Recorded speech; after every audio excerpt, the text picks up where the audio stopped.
Oh, really? Oh, so we gotta get, we gotta shoot.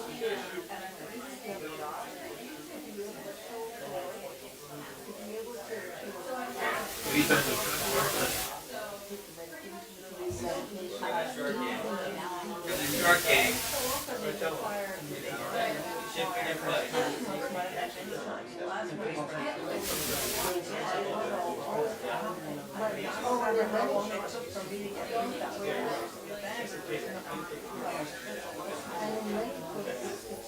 That's where.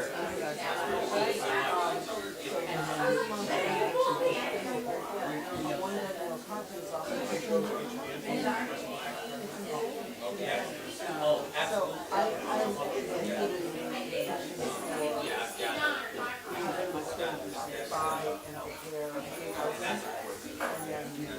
Sell apartments and co-op housing at 0% subsidizing maintenance necessary so that people have stable housing.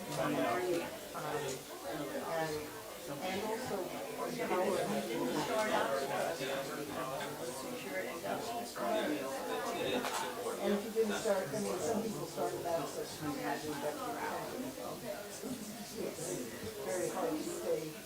I call it when you have the hard. Actually, I don't.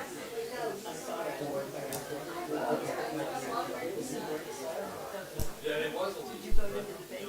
They closed it. But you know, you can undo that. Still, then I should have done it 2 days ago, but I didn't manage to do it. Yeah, I know.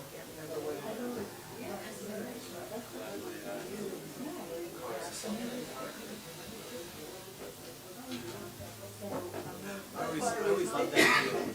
It's just kind of like I'm supposed to be missing something. No clue. But I'm missing it right now. That was in Springfield. Yeah, I was. And that's probably the last place you really need to campaign. For me, well, I've only lived there a few years. I lived in Island Pond before that. Actually, in the Northeast for 20 years.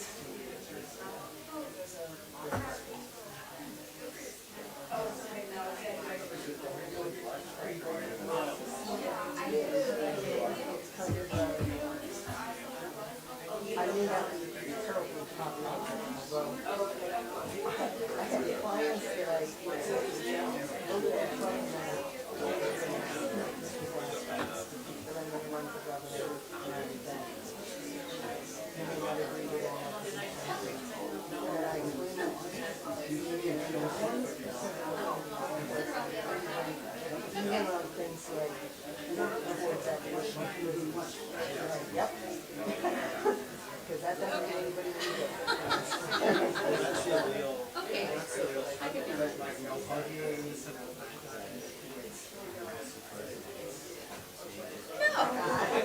What am I trying to say? Oh my gosh.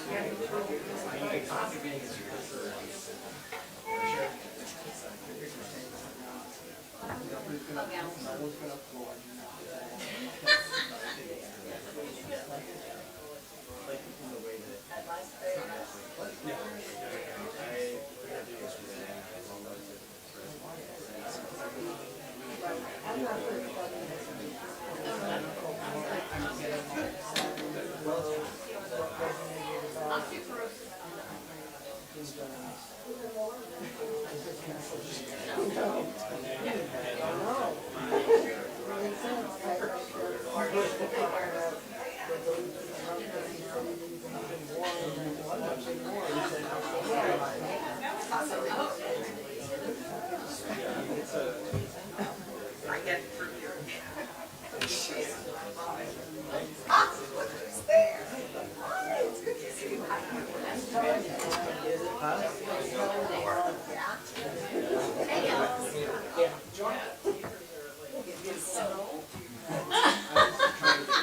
What did I say?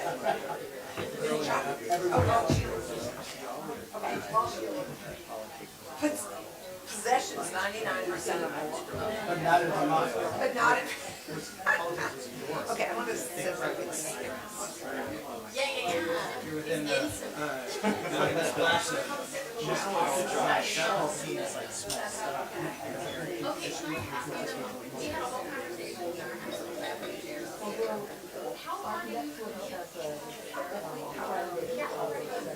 Oh, really?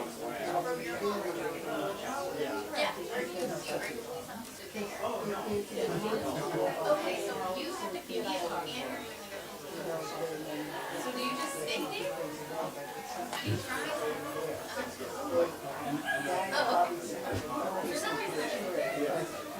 It gets rough when it's like 24, 28 hour shift.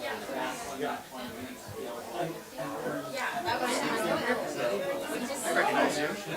she's like, I've done like 30 now. Yeah. I learned about that dynamic for sure. It's an 8-man process.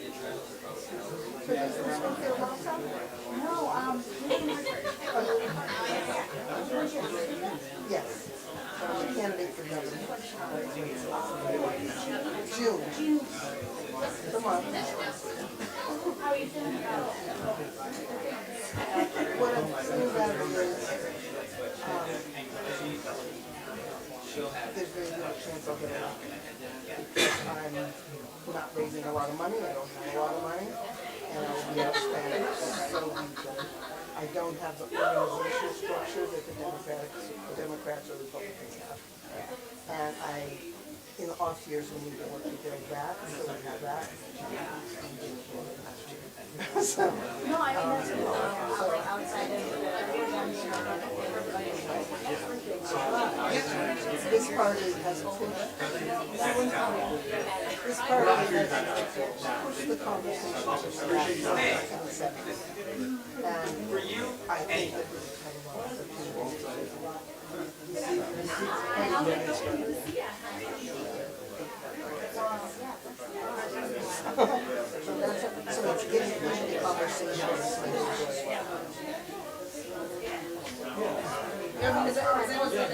Yeah, I got someone coming. I've never run for gubernatorial. I just serve on the select board here. So I have a little sense Or for anything, actually, if you're searching and want then you might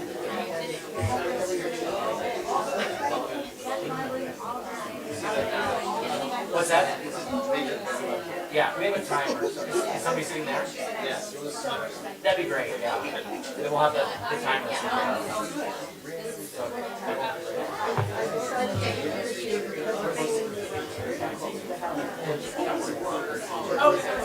Yeah. It's a weird position being in a public position where I'm saying it out loud. But it's a little bit risky still. Yeah, do you have this? Yeah, he's in the side. Come on.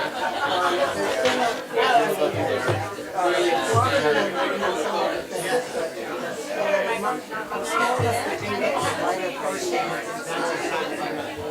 Probably aren't going to bother with that. They dropped the ball on the tax reform this year with the whole property.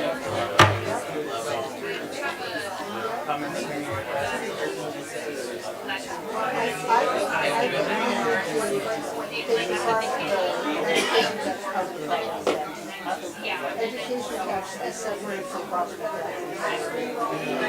You said it has to be the same statewide.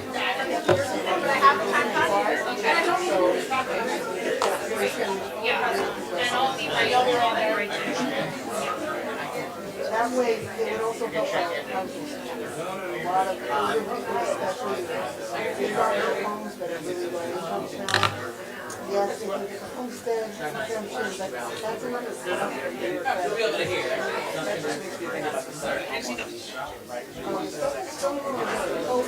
Am I, yeah, is it on? They need to tax very high based on their value. You want to put in or out? Or rent it out, try it out.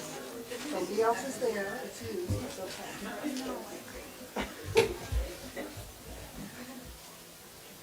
All right, I think we're about to begin. They say I have to use a microphone, but I usually project pretty well, but since we're recording and streaming, welcome everybody. It's so great to be here tonight.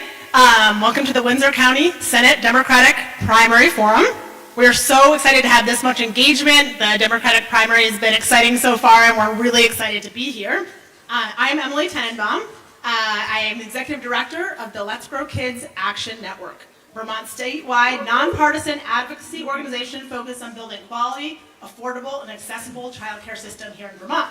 I also grew up in Windsor County, and I went to elementary school right behind you at White River Elementary School. I was taking a look at the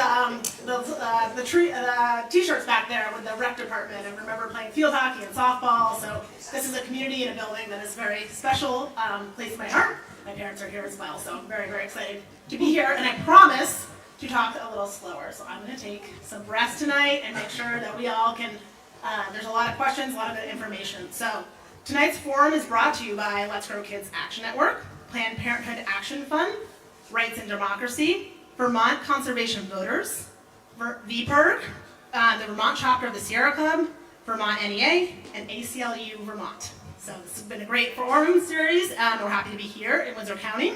And a special thank you to Junction Arts and Media for not only providing the recording and live streaming tonight, thank you. And also the recording will be available. So we're so happy to have everyone in the room, but also the recording will be available afterwards as well. So collectively, our organizations work to educate their memberships and voters about the critical issues for our state in areas that include climate, education, democracy, healthcare, human rights, economic justice, and so many more issues that are really, really important to Vermonters. A huge shout out also to Hartford Town Hall for hosting us tonight, this beautiful building. I don't know if anyone's here, but they let us in and showed us how to lock up and hopefully try and keep the AC down. We'll see. I know there's a lot of people in the room, but thank you very much for hosting us. So voting, important. Voting's already started in the Vermont primary with mail-in balloting beginning this weekend. You can request about now by visiting the Secretary of State's website. So with the state of our country and world, this election will be crucial to the future of our state. How we protect Vermonters in these tumultuous times is very, very important. We are so happy to welcome the candidates running in the Democratic primary for Windsor County, the Senate District. Benjamin Brickner, Elizabeth Burrows, Heather Chase, Chris Doobie, Joe Major, and Becca White. Thank you all so much for being here.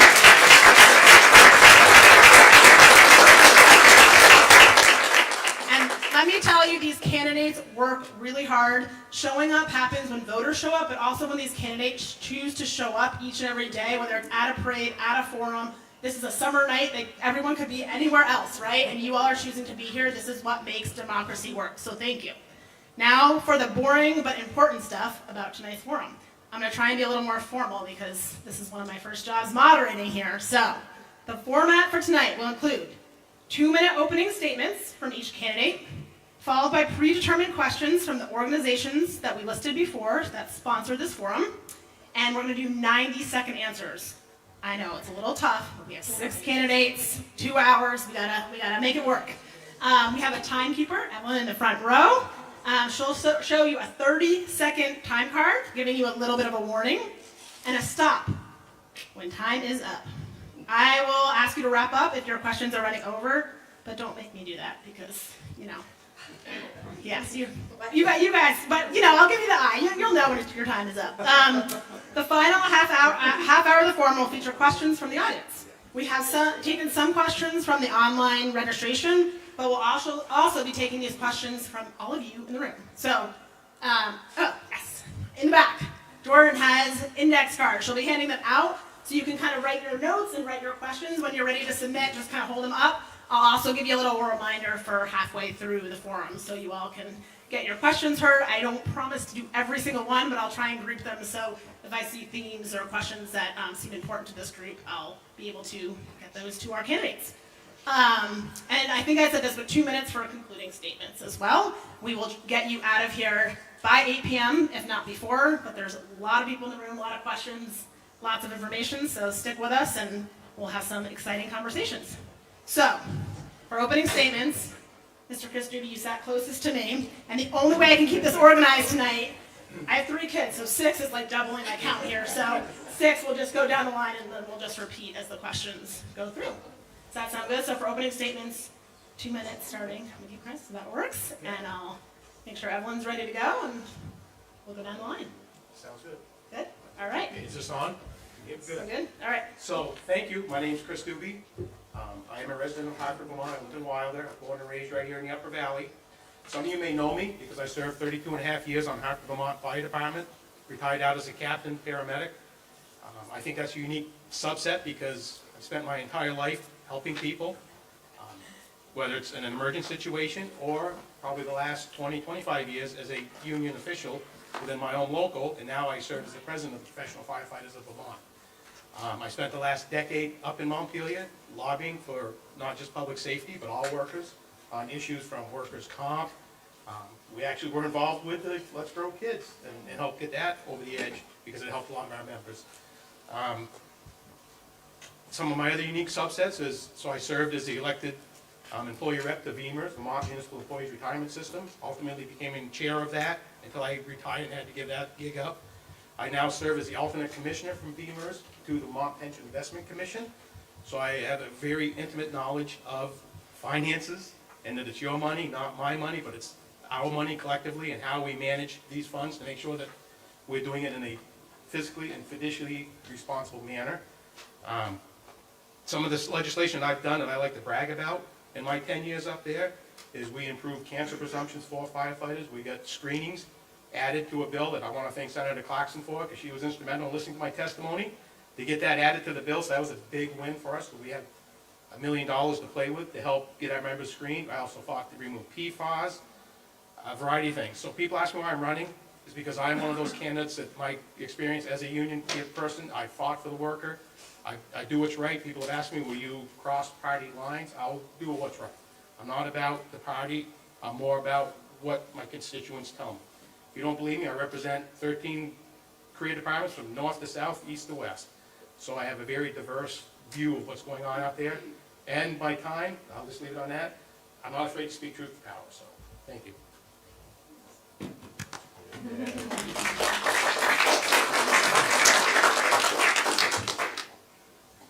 Well, thank you so much for coming out tonight. It's a real honor to have you in my hometown. I'm Becca White. You'll see Rebecca White on the ballot, and I really hope that I earn your vote to be reelected.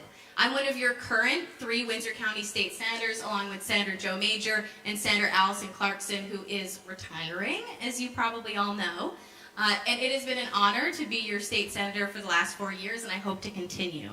If you were to re-elect me in August and then in November, I would be the youngest state senator in the chamber, again. I would also be becoming the senior state senator from Windsor County. I know. And I'm twice your age. I know. And that's kind of shocking in a way because it just demonstrates how much institutional knowledge we have to pass from Allison, from Dick McCormick, from Alice Nitka. We have had a major generational shift, and the reason I'm running for re-election again is because I want to be a part of that. We are in an exciting moment in Vermont politics where change is genuinely possible, and I want to be in a leadership position to make that happen. I take being your senator extremely seriously. I focus mainly on constituent services, and I track the hundreds of emails and phone calls and text messages and Instagram posts that you send me, and I compiled it, and I wanted to provide to you the top issues that of those 600 emails I received, what were the issues that you brought up. The largest issue that you raised as constituents was concerns with federal government overreach, and that includes ICE. The second biggest concern you raised, that was 18.6%. And then the second biggest was climate change and energy costs rising at 18.3. And to conclude, while the third biggest bucket was miscellaneous at 14%, I think that it shows that I am right in line with what Vermonters in this district want because I prioritize climate change and reductions in federal overreach. So thank you.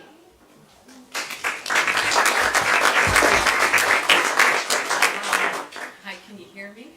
Yeah. Okay, hi, I'm Heather Chase, and I, if elected, will not be the youngest senator, certainly.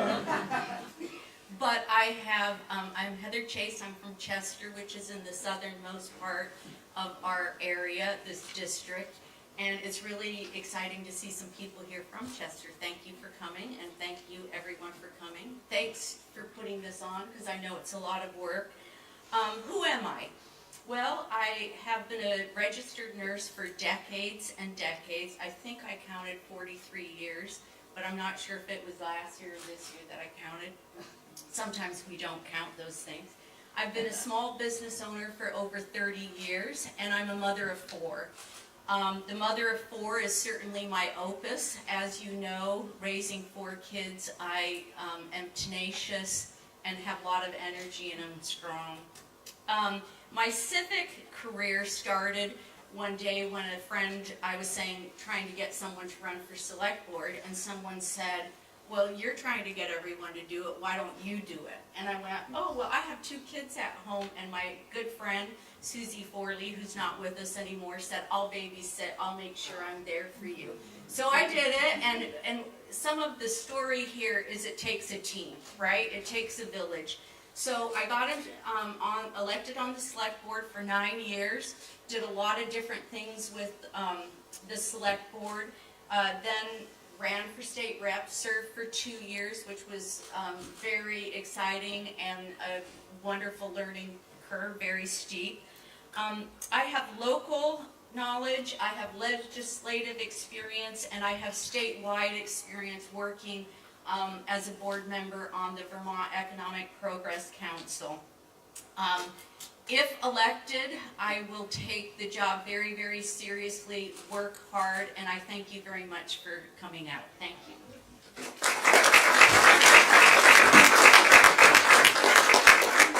Thank you very much. My name is Joe Major, and I am one of your 3 Senate. I gotta stop for a second, and the reason I have to stop is I see so many people who put me in Montpelier. And Hartford took someone that they did not know 8 years ago and said, you know what, we trust you to be on the select board. And they put me on the select board. And then after I left the select board, they said, you know what, we think enough of you that we're going to put you in charge of our money and make you the town treasurer. And then, after that, they said, you know what, we think so much of you, we're going to send you to Montpelier to make consequential decisions for us. And I have to thank you for that. And I appreciate that exponentially. I'm not going to talk about, because we will talk about our issues and things of that nature, but I will talk about one thing about me that I think is so vitally important, and that is that I'm going to listen. Whether I agree with you or not, I'm going to listen. Whether you impose your views on me or not, I'm going to listen. Because that's the most important thing, is to listen to you. And hopefully in August and then in November, you'll send me back to Montpelier. Thank you very much.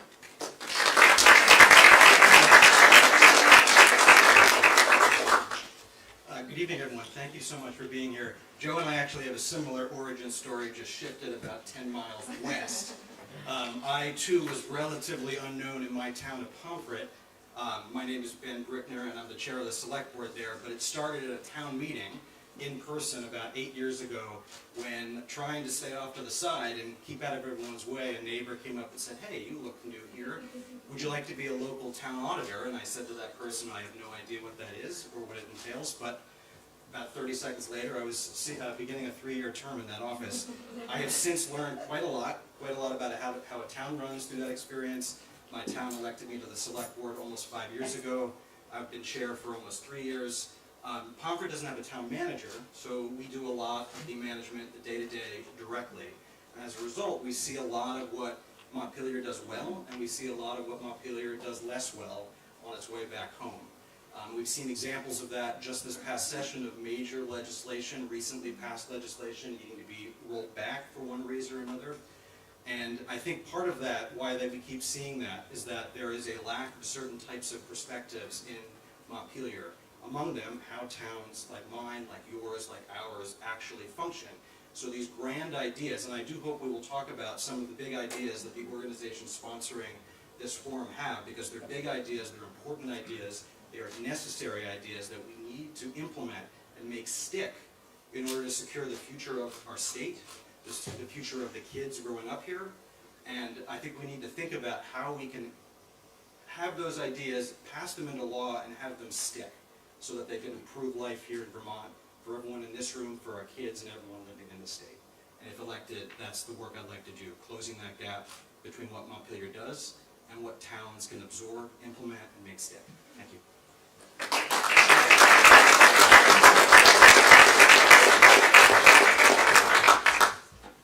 Hi, forgive me, I'm not going to stand. I'm going to sit all the way throughout this evening. And I hope you'll also forgive me, but I get really nervous talking about myself. I have interrogated that about myself, and I think it's because I'm actually really focused on the substance. And so I'm just going to read you what I wrote about myself so you know a few simple things. My name is Elizabeth Burrows. I live in West Windsor, Brownsville, with my husband Justin, my 2 school-aged kids. My mother also lives in Brownsville, she's over there. And I've served on the school board and on the Reading West Windsor Aging in Place board for more than a dozen years. And I have served in the Vermont House of Representatives for 6 years. I'm a little bit different. I am not polished. I'm a nerd. I'm disabled. I'm a survivor. I'm a thorough and hard worker. And I care deeply about people. And I take very seriously the responsibility to earn and keep trust. And I'm running to represent Windsor County in the Senate because I believe passionately that we, people who don't normally have a voice in politics, working families, Vermonters, who are disconnected from their government, need a voice. And I'm here to empower us and speak up for us. Thanks.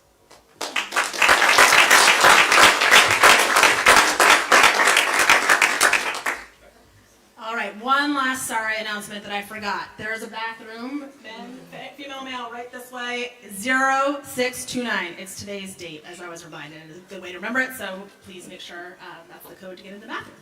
All right, next up, Becca, this is your question. Well, not your question. This is yours to take as the first shot here. In recent years, Vermonters have seen steep increases in the cost of housing, healthcare, energy, childcare, and food.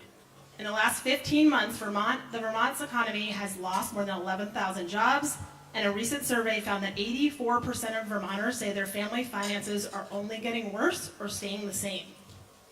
What specific policies do you propose and support to lower the cost of living for Vermont families? What do you believe would deliver measurable relief in the near term? So you've got 90 seconds. I know as we're reading these are big questions, so. And everyone's answering the same Everyone's question. answering the same question. I'm going to take all the answers, guys. I'm sorry. And I have 90 seconds. 90 seconds. Okay. Yes. Yep, I know it's big. These are 2 big questions to start off, and then we'll get more specific. So just take your best shot at these 2, and then. Well, I'll just start by saying I agree with the premise of the question. I think no one can disagree. Costs are going up. There are some things your state government can do, and there's some things we can't do. We can't stop tariffs. We can't stop the Iran war as your state senator, although I disagree with both of those policies. I want to tell you what we did do this year, because I think that will tell you what I work towards. So one bill we worked on this year was H949. It is the yield bill. There were pieces of the yield bill that Joe and I voted against, but ultimately it lowered the property tax rate for every Vermonter going into next year. It provides tax relief, which was a major point that we saw. It also created an expansion of the renter rebate credit. So not just property owners will see a reduction in cost, renters will also see a reduction in cost. We also worked on a bill, H385, or Act 106, which was to protect against financial exploitation. Not only are you hearing the costs going up, you're also being scammed out of your money more. And it's harder to have protections from those types of abuses. So we created Act 106, which allows banks to put temporary holds on things like money transfers. My mom got scammed today already. It is a problem, and there's things we could do on the state level. Now, the last bill I want to talk about, because you brought up healthcare, which I think would have reduced costs, is S190, which was vetoed by Governor Scott. That would have implemented the start of reference-based pricing, which would have reduced our costs by millions of dollars as a state, with healthcare being our driving force for cost. Time's up. Thank you. Okay, ready? All right. So property taxes we've been talking about for a long time. They've gone up 40%. In the entire time the Scott administration's been there. We're working on lowering that. And they have done a good job, but more has to be done on that. Municipalities and schools are in our property taxes, and the oil and the cost of the gas and all of that is going to have an influence on it. So the national scene, international scene will have an impact. The cost of housing, I'm on, like I said before, the Vermont Economic Progress Council, and the legislature passed a bill, the CHIPS bill, Community Housing Incentive Program, and we're starting to see that. I want to say one thing, all of these things take time. So in your question, you said what is going to happen immediately. I think government has been created to work kind of slowly, and we can speed it up, but things do take a little bit of time. Universal primary health care, I think, would certainly lower things. It would also improve all of our health care. But also, that's the demand on the dollar. The other part of the dollar is how can we do workforce development. Thank you, Allison Clarkson, for all the work she's done to raise people's education, raise how much they're making, so they have more spending power. Time's up. Thank you.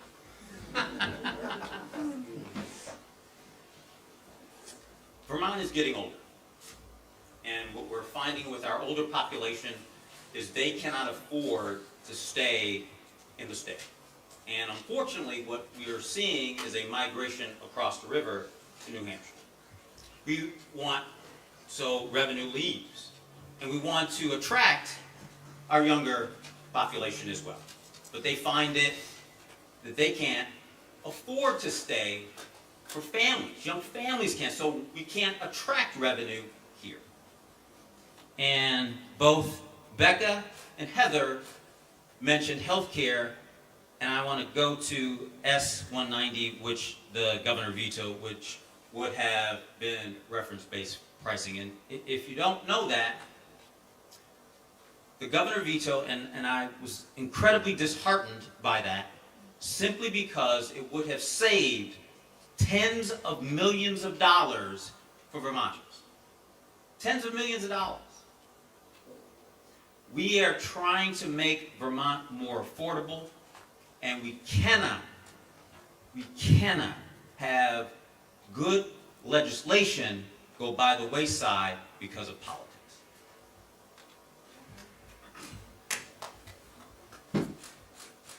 Joe has correctly identified, I think, a terrible cycle that Vermont finds itself in. With costs rising, fewer people come. When fewer people come or stay, there are fewer people to share the costs of living here with.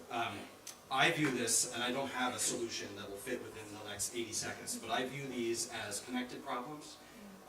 One big reason our school taxes are up is because the cost of healthcare is up. Another reason is because the cost of housing is up.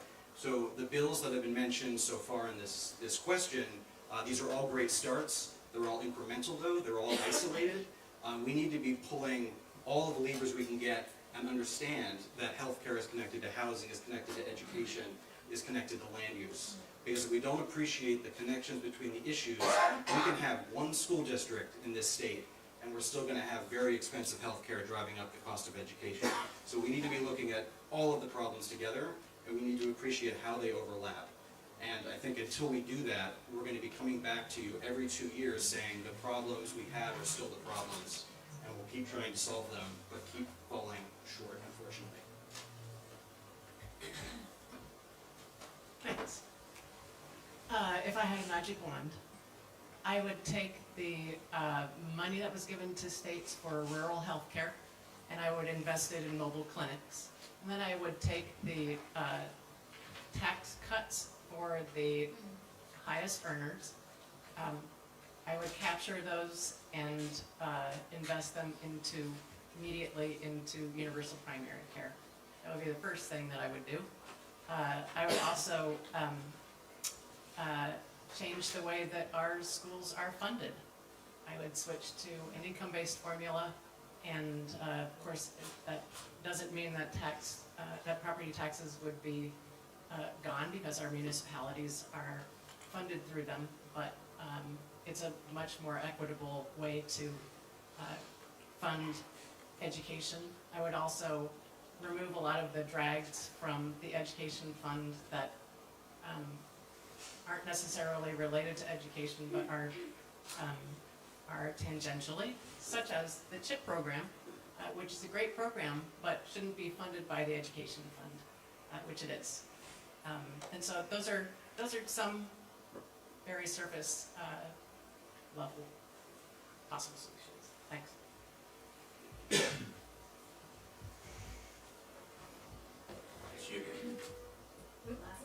Oh, I'm sorry. Chris, I apologize. I was gonna speak with you, So that's a good question, and that's like near and dear to my heart. As a labor union leader, I see it every day. You know, affordability it's affecting how you recruit, not just teachers, not just public safety, but younger people in general. Housing costs. My thought there is, and I know that it may irk some people, but the permitting process in Vermont takes years sometimes compared to months in New Hampshire. I know people that are builders that will not build in Vermont because it just takes too long to go through the process. So these are issues that we need to address in order to start moving that, to make housing affordable. I'm a firm believer that if you can take this down and start flooding the market, it will drive the price down. Now it's supply and demand. Healthcare is another one that's dear to my heart too, because when you're sitting there and you're trying to negotiate better pay for workers, if the town knows they have a $500,000 to $1 million increase in premiums, that kind of restricts what you can pay your help to come in and work. I know that with the reference-based pricing that I worked with the NEA and the VSEA on that, and I tried to get them to pull in municipalities, work with the VLCT from all these cities and towns, because they're the ones that are absorbing this cost also. Now, given what's happened with the governor's veto, the point is probably moot, because he was going to veto it because he wants a one-shoe-fits-all. But I believe that was a true start. So, so I don't have to repeat what everybody said. I think that it starts with bringing people to the table and having these tough conversations. What's driving the cost of health care? I get the premiums are high, but when you're paying CEOs of, I'll leave it at that. I come back. Actually, I'm going to give you all a chance to, this next question will be like a breath. You're like, get to continue kind of a lot of the good conversation you all just had. So, yeah, I know. Well, that's why I'm going to give you a B. This is like one B here. And it's also something that's really near and dear to my heart because I was able to move back with my 3 kids to Vermont. And that's not the case for everyone that I grew up with.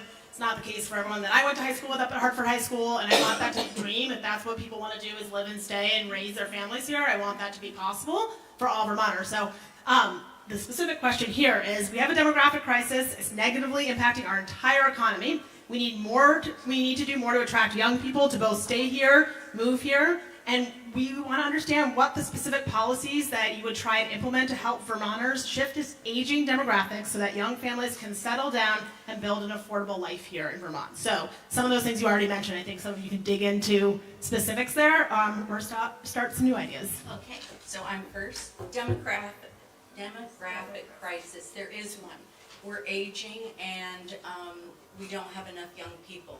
I think that the Vermont Futures, Kevin Chu, talks about raising our population from about where we are now from 650,000 to 802. He likes that number, 802,000. I'm all for that. I think we can do that with economic development. We have to do it with housing. I think housing for, I just moved my mom into a senior living place in Colorado where she lives. She's 89, and it's a whole facility that she can move into. So we have a lot of elders that could move out of their homes into a senior living place. We can look at that.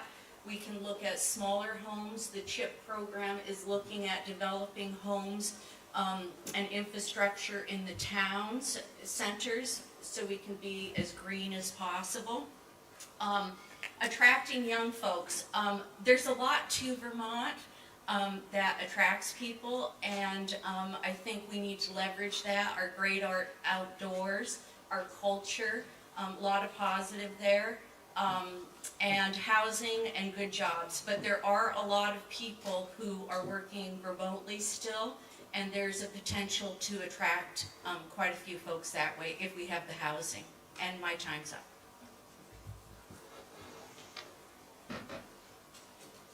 Housing is obviously one area, and I think we have to have our local businesses get involved in this as well. And I will tell you something that I'm working on right now. And many of you may or may not know the Windsor prison has been dormant for close to 10 years. And it costs us $250,000 just to maintain it. That goes to nothing, basically. So what I've done is I've gone to stakeholders, Mount Scottney Hospital. I've gone to the Windsor Consortium. I've gone to other entities to try to Mascoma Bank to say, if we develop this, which already has infrastructure, if we develop this, we not only can take a expense and make it a revenue because taxpayers now are moving in. Hospitals, time and time again, would love to get away from traveling nurses and hire their nurses. They can't. Young people coming in and hire their nurses. They can't because they have no place to live. So I know my time is up, but I'd like to expound on that as we go further in the floor.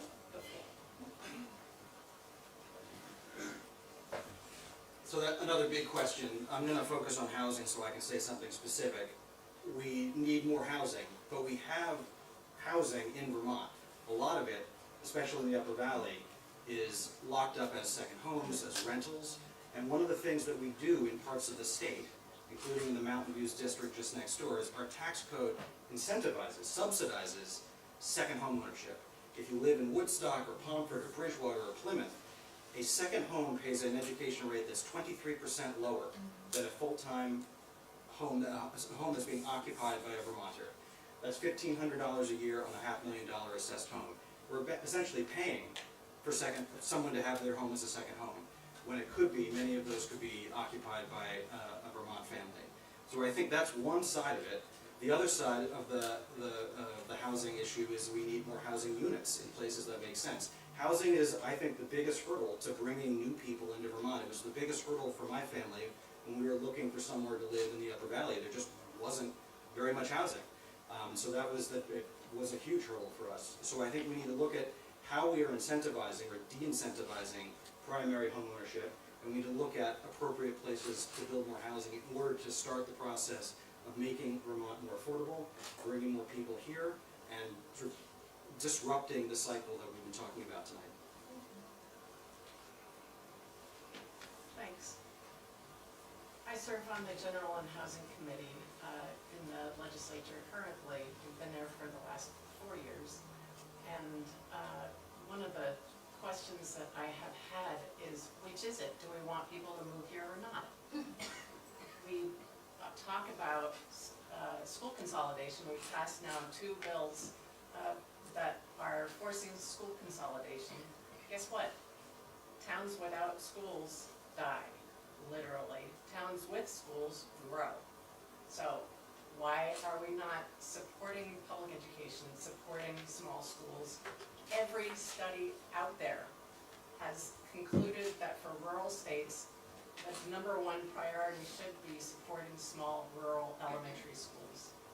That is how we get families to not leave our state, and some of how we get families drawn into our state.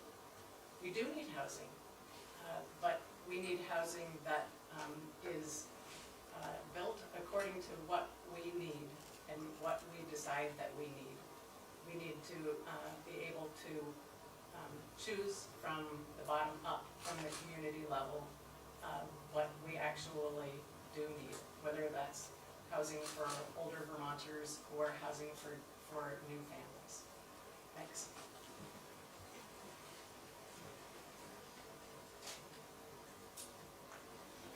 So this is You guys are doing such a good job, thank you. I know, it's great. So this is a very good question because it's near and true to my heart. I've said this for a number of years, and I saw it in my job on the fire department. The demographics have changed dramatically in this town. We see a lot more older retired people, a lot less younger people. Now, I too believe that COVID had a factor in that, most certainly. I mean, when people shut in. But I ask people, why don't you want to move here? You know, when you go up to the hospital and you're talking with traveling nurses, they'll do 6 months, and they're like 3 months into it, they're wanting to get out of the area because there's nothing here to do. Why is that? I don't know. I mean, part of it is, like I said, businesses closed because the way people have shifted. I certainly do believe that housing is one of the issues because we have younger firefighters that have families that can't find a home. They've been looking for 2 or 3 years, and whatever's available is $500,000 to $600,000, $700,000, and it's going to cost another $250,000 just to get it livable. There's no way that on a firefighter salary of $26 an hour, they're going to afford that. So those are issues we got to address. Why is the housing cost so high? How can we drive those costs down? Listen to what the younger people are telling us. What's going to keep you? I got a son that's going to be a senior next year in high school, and he's even asked me, Dad, why do I want to stay around here? Well, I was born and raised in the Upper Valley. I love it. And there's sometimes I ask myself that same question. Certainly the cost of housing is one of the big driving factors, and we need to address that one way or another. And like I said, we also need to listen to what the younger people tell us. Why aren't you staying in this area? Why aren't you coming here when you do a traveling gig? So, you have to yell at me. Well, this is the issue I ran for office back when I was 20 when I ran for select board here. I think that we have a lot of conversations where if you're not at the table, you're on the menu, and that's how representation has worked here in Vermont for a long time. So the first policy I would work on would be to support younger people being in office, like Alana Ojibwe, electing Alana Ojibwe here in Hartford to take the mantle, if you haven't met her, to take the mantle from our amazing Rep. Esme Cole, also of the new generation. What I believe is that my generation wants walkable, fun, dynamic communities that are affordable to live in. That seems to be the basic gist. Sometimes I get they want to go to a fun bar like the filling station and they can't live here because there just aren't enough cool places. But for the most part, what I hear from my friends is they can't afford to live here. So here are the 3 policies I would outline. I would advance the licensure of early childhood educators. We have subsidies for daycare, we have subsidies for childcare. We do not have the professional pipeline to fill those jobs. The second thing I would do is establish and continue the Affordable Housing Trust Subsidization Program, like how I got my home, where we had the down payment paid for us, and we don't own the land, we have it in a trust with Twin Pines Housing Trust. I would expand those. That's what makes homeownership possible and keeps people here. And then the last thing I would do is freeze lot rent for mobile homes. This is a bill I introduced last year. Didn't go anywhere, but that is actually where people are moving who are my age. It's mobile home parks.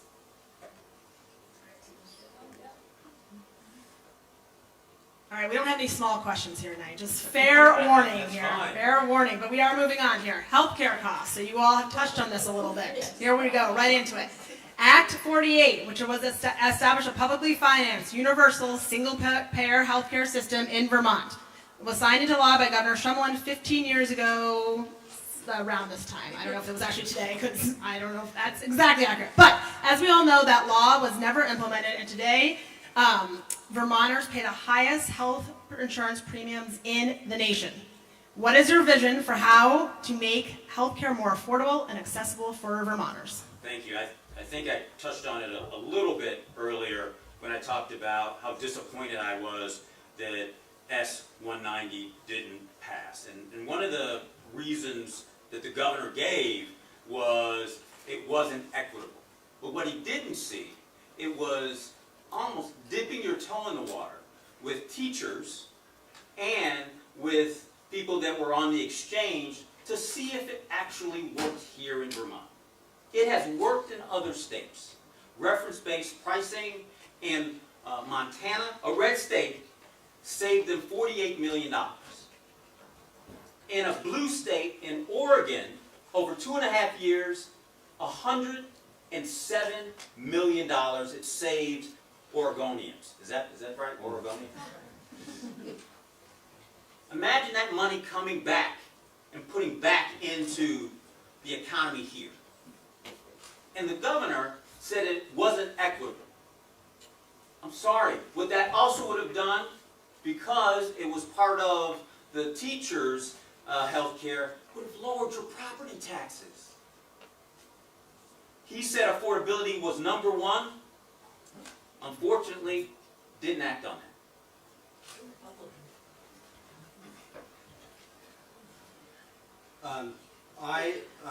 I think universal coverage must be the destination. Healthcare is a basic right, and that is what we need to work toward. But I go back to what I said at the intro, that we need to make sure that what we pass, we can implement and make stick. So I think there are steps along the way we need to take first. Universal primary care would be a great next step. Catching things early, preventative care, will save money in the long run by catching things early, reducing chronic illness, reducing emergency room visits. I am also disappointed in the governor's veto of S-190. This would have not just, governor's criticism was it would narrowly focused on certain members of the healthcare system. However, as Joe said, it would have reduced all of our property taxes, because we're all paying healthcare through our property taxes, because healthcare costs show up in almost everything that property taxes pay for. But I think for a more durable solution as well, we need to recognize that Vermont is an aging state, it's a small state, and so the nature of our healthcare risk pool is that it's going to be expensive to insure people here. We may need to look beyond our borders, we may need to look to enlarge the risk pool to bring more people into it, within and without Vermont, in order to lower the cost for the entire pool of individuals who are getting healthcare. Because if we just rely on our own population until we fix the other problems we've been discussing and grow our population, we're going to be stuck with very expensive healthcare. Thanks. Well, absolutely, the first step is universal primary care.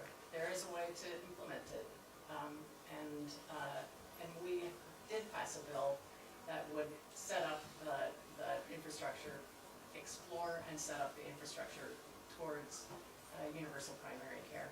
If you ask I have asked tons of medical professionals what they think about universal primary care, and not one of them has said that that it's a bad idea, because it leaves hospitals to care for sick people. It cuts down on emergency room visits, of course. But another thing that, first of all, I-48 showed Vermont as a microcosm of the United States until we are, until we are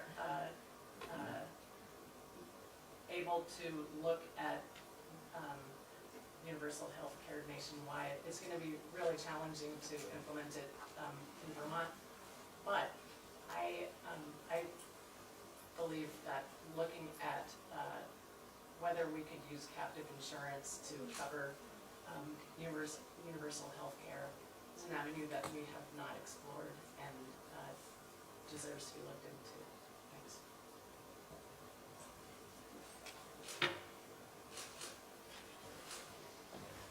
So, kind of thinking about this, you asked me 15 years ago if I would have been in support of universal health care, I'd be skeptical. But now, after talking with my colleagues in Canada that have had it for quite a few years, visiting Ireland last year.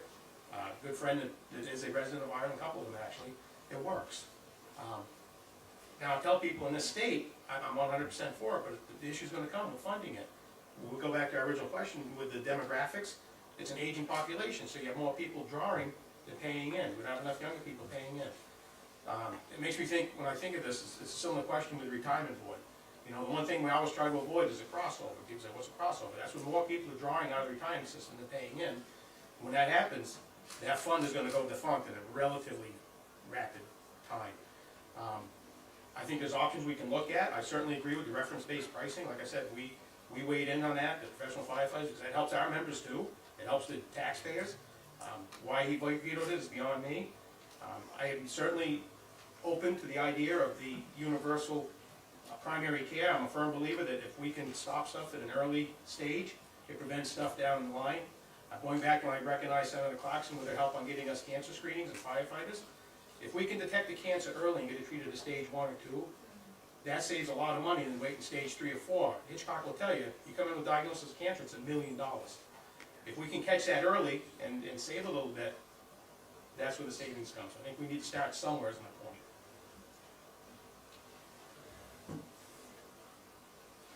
The first place I would start would be empowering the Green Mountain Care Board to cut executive pay. So we know that UVM is the big elephant in the room that's driving up costs for our state as our medical provider, and their CEO makes a lot of money. I think that is not morally correct, and I also think it is not appropriate when we're in a fiscal crisis. So that would be the first thing I would do. Shout out to Rep. Cole for a very similar bill she's introduced before. The second thing I would do would be to defend and continue the Medicare-Medicaid program. If you're not familiar, if you are a senior and you are on Medicare, but you would income qualify for Medicaid, right now Vermont will pay you the difference in cost, meaning you're getting a direct savings each month. That can be hundreds of dollars a month for the most vulnerable seniors in our state. We can't let that program go away. We have to defend that program, and that will be on the chopping block as we continue to see what comes out of the federal government. And that's just your pocketbook. Like, that's people deciding to go to the hospital or get their prescription. And speaking of prescriptions, the last item I would support would be continuing H577, which created a discount prescription drug program through the Treasurer's Office so that you can get discount generic prescriptions. What a thought. Every other country does it but us. So really grateful for the Treasurer, Mike Tichek, for advancing that bill. And those would be the three things that I would work on. Although this is a big topic and there's lots of things you could do. 90 seconds, we can't solve healthcare. Healthcare's a national problem.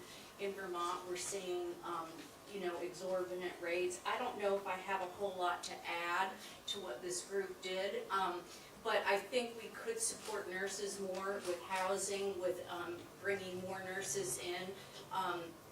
Nursing education, I know 5 nurses that applied to UVM didn't get in and had to go out of state. So how are we helping our young people to get educated and then come back and be good citizens and work in our hospitals? Our hospitals are in crisis. That's another issue that we're going to have to take on, and I'm not for closing hospitals when it's really important. In Chester, if we have young people move here to Chester, we have to go 45 minutes to get obstetrical care. So if you're a young family and thinking of having babies, do you want to move someplace like that? So there's a lot of problems. The captive insurance model, I've been thinking of being on the Commerce Committee in the House. A lot of companies do that. Why couldn't all of the teachers in the state do that, all of the municipalities? If you have more people in your group, you have more leverage. So those are just some of the things, but I think this team has pretty well covered too. Thank you. You can give it to me. Okay. All right. Next up, a little change of gears here. I know, here we go. Still a big topic though. Hot button topic. Data centers. All right. Get your pencils ready. All right. In 2026, the legislative session, both the Senate and the House passed H727, a data center siting bill, but Governor Scott vetoed this bill, and an attempt to override the veto was unsuccessful. All of you likely know that data centers prevent significant environmental, health, and economic hazards. Key dangers including draining millions of gallons of water daily for cooling, heavy reliance on fossil fuel power plants, severe air and noise pollution from backup diesel generators, and rising utility bills for all local communities in which these data centers are located. Given these facts, how would you work in the legislature to protect Vermonters from data centers and ensure that it becomes law next year?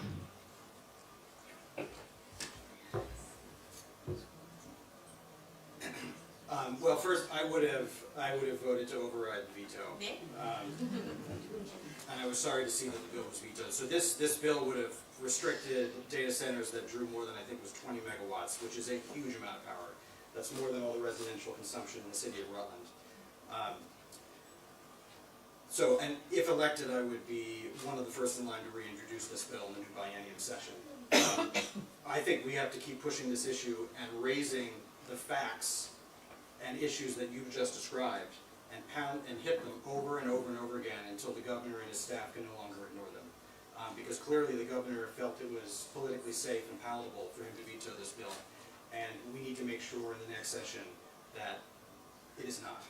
And that means raising the issue over and over again and raising the profile of the effects, the negative effects that centers like these have on our environment, on human health, our landscape, our working lands, and the livability of our cities. Thanks. I think it's interesting that the data center bill was actually developed, the bill itself was originally developed in conjunction with the governor. And it was, the original draft was written at least largely according to what the governor wanted. And then it was through iterations that things were added and removed that caused him to veto it. So I would go back to the original draft, and one of the features of it was that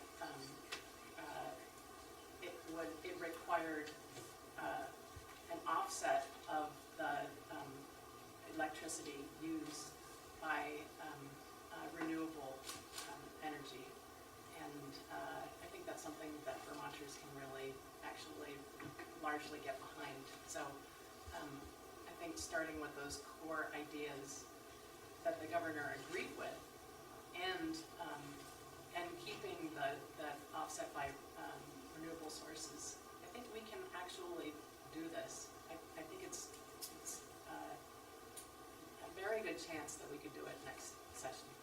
Next.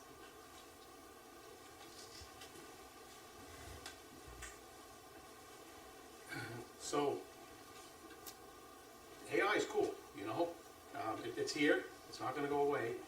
I do feel, though, that the way that they're going about it. So one thing I'll tell you is that a lot of times industry moves faster than legislation does. Okay? So I try to take that more forward-looking, proactive approach whenever I approach stuff. So how's this going to affect things down the line? This is one of those classic examples. We know it's going to use a lot of energy. Okay? Where are you going to get the energy from? The one thing I found through my work at the State House over the last decade is that sometimes you've got to push that envelope to get industry to get out of their comfort zone and to come up with solutions. And this is a classic example of that.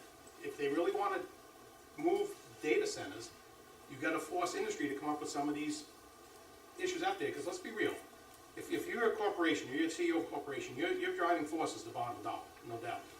If they can come at it from the standpoint that, hey, I can build these in these areas and get out of it this cheap, my investors are going to make a bunch of money on the backside.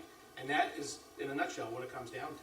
And that's why they target these things, whether it's AI centers, whether it's the Amazon facility that they want to put up in Williston.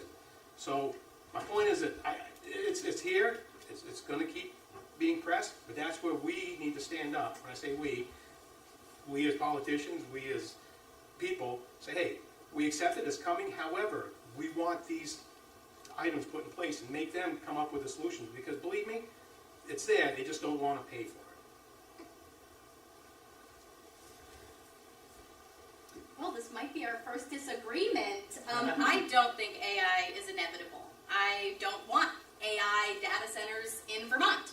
And that's why I introduced S205, which was the strongest bill in the country for a moratorium on data centers. Obviously, didn't pass, languished on the Senate Finance Committee wall, but that bill would have had a 5-year moratorium on the building of AI data centers over 100 megawatts. That is more energy than Burlington and Winooski combined in use. That would fundamentally change Vermont and our energy use and our water use and noise pollution, all of the things that our moderator, who has stepped away, highlighted before.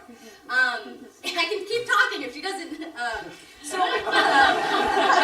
I did just want to highlight one point that was raised on the Senate floor when we discussed this bill, which was the Republicans stood up and, while not in disagreement with us, actually very concerned as well with the idea of surveillance AI being put in every technological tool we use. They also felt maybe privacy was important, but their main argument was that the economics of it were why we needed to move forward. And what I argue is that even if an AI data center is proposed here, these companies are financial shells. They have more debt than they have assets. They will go under. We will be caught in a cycle of potential development that will lead to nowhere at best and will drain our resources. That's why we need a statewide ban for 5 years. Go Becca. I agree that I didn't know that we had that bill languishing on the wall. That's a good idea. It's amazing how humans pollute. And here we are with AI. It used to be, I don't know what happened to our trash, but we had so much recycle. It was out on barges. And, we've got to start looking at the core reason for some of this, too. One of the reasons I'm totally against the data centers is that they stir economic development initially with some construction. And then after that, there's no long-term employment. There are not any great jobs. But it's a little bit, not in my backyard. I don't want any of these data centers in Vermont. Absolutely not. But I feel sorry for Arizona. I feel sorry for Nevada. Are we going to go to India and then exploit another country? So there's some real concerns that I have about the entire notion. But I would certainly have voted to override the governor's veto, and I would have been supportive of Becca's legislation. Thanks. So I'm going to tell you a story. I went to Chicago to a legislative conference sponsored by Google, and they put up a pretty decent show on how these data centers are pretty awesome. And I came back to Vermont after all hyped up about wanting to have data centers. And I ran into Becca White. and I said, Becca, I got the greatest thing since an egg white omelet. Data centers. And if you've ever gotten the look that Becca can give you when she's upset with you, it's not a very good look. So, instead of killing me, she just said, do your research. And I listened, and I did my research. And much like what Heather said, after the initial construction, jobs go away. You may have a few janitors, people flipping switches, but that's it. Now, the drain on natural resources start. And everybody around, their energy bills go up. So, Becca, thank you for enlightening me. And it is not a good thing, and I will absolutely co-sponsor that bill next year. You did already. If I get elected. Elizabeth, you are up. And I would like to take credit for the order, but this is gonna go really nicely. I did not put the order. I was not responsible for the order of this, but we're gonna talk about climate a little bit, which is a nice segue. The federal government has taken a sledgehammer to renewable energy, including solar, which is the cheapest power to deploy on the planet. At the same time, state regulators continue to make the net metering program less affordable for Vermonters looking to go solar at home. By increasing the installation of new renewable energy like solar and wind, we can put people to work, create a more resilient electric grid, and keep more dollars in state. In addition, in-state renewable energy is better for our economy and Vermonters than questionable out-of-state energy sources like nuclear, oil, and gas. What is your plan for the future of the state's energy use, and specifically how to support Vermont's in-state energy economy?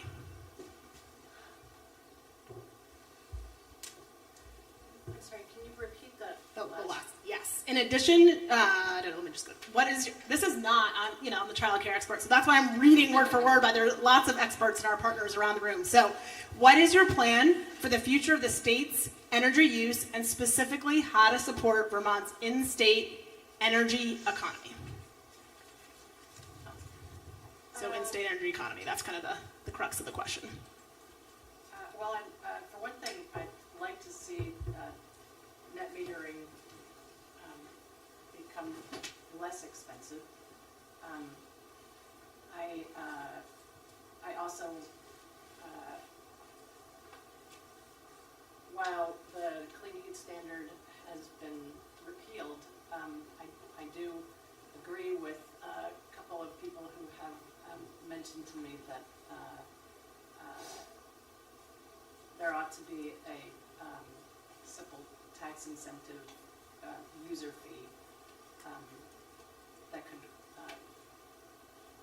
that could fund efficiency Vermont better, so that regular Vermonters could have access to some of the benefits that are provided by Efficiency Vermont.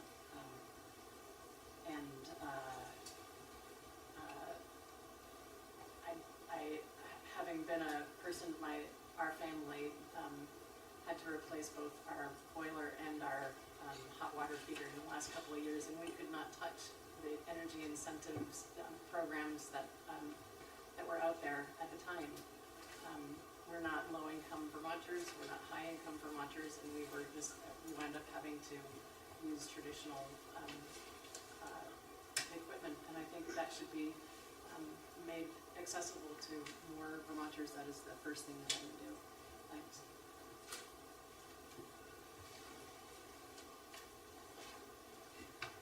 Thank you. Appreciate that.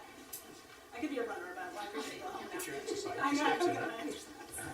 So that's a good question. So I remember probably 10 years ago, gentleman just to the south of here, Matt Dunn, was running for governor, and we're sitting at the table at the firehouse talking about that.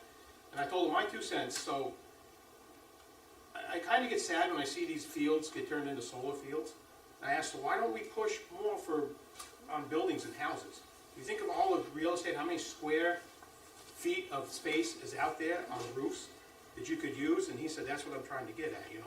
If we incentivize that more, so homeowners putting it on their house, municipalities are doing it more on their town buildings. You look at how many millions of square feet of solar panels you could put without competing on the land that's already out there to keep that pristine and intact. So I would certainly look to that and find out how we can push it, how we incentivize it, how do we make it more affordable for homeowners to do it, whether it's in the permitting process with new homes. Say, hey, we'll help you speed this through if you're going to put this development with solar panels on it. In this town, I know they've done it. I know at the fire station, when they put it on, I asked the chief at the time, why aren't they putting it on the other half? And it goes back to the tax credits. That they were at their max, so there's really no incentive to do it. They've since done it, and they realize that, hey, it's a benefit to do it. But I think we've got to look at those in a common sense approach, open that up, and promote that avenue a lot more, so that way it keeps the wildlands in like we intended them to be. And if they're on a roof, and I know there's inherent risk with the fire side of it and all that, but we can overcome that. Put it on all this real estate that's currently out there.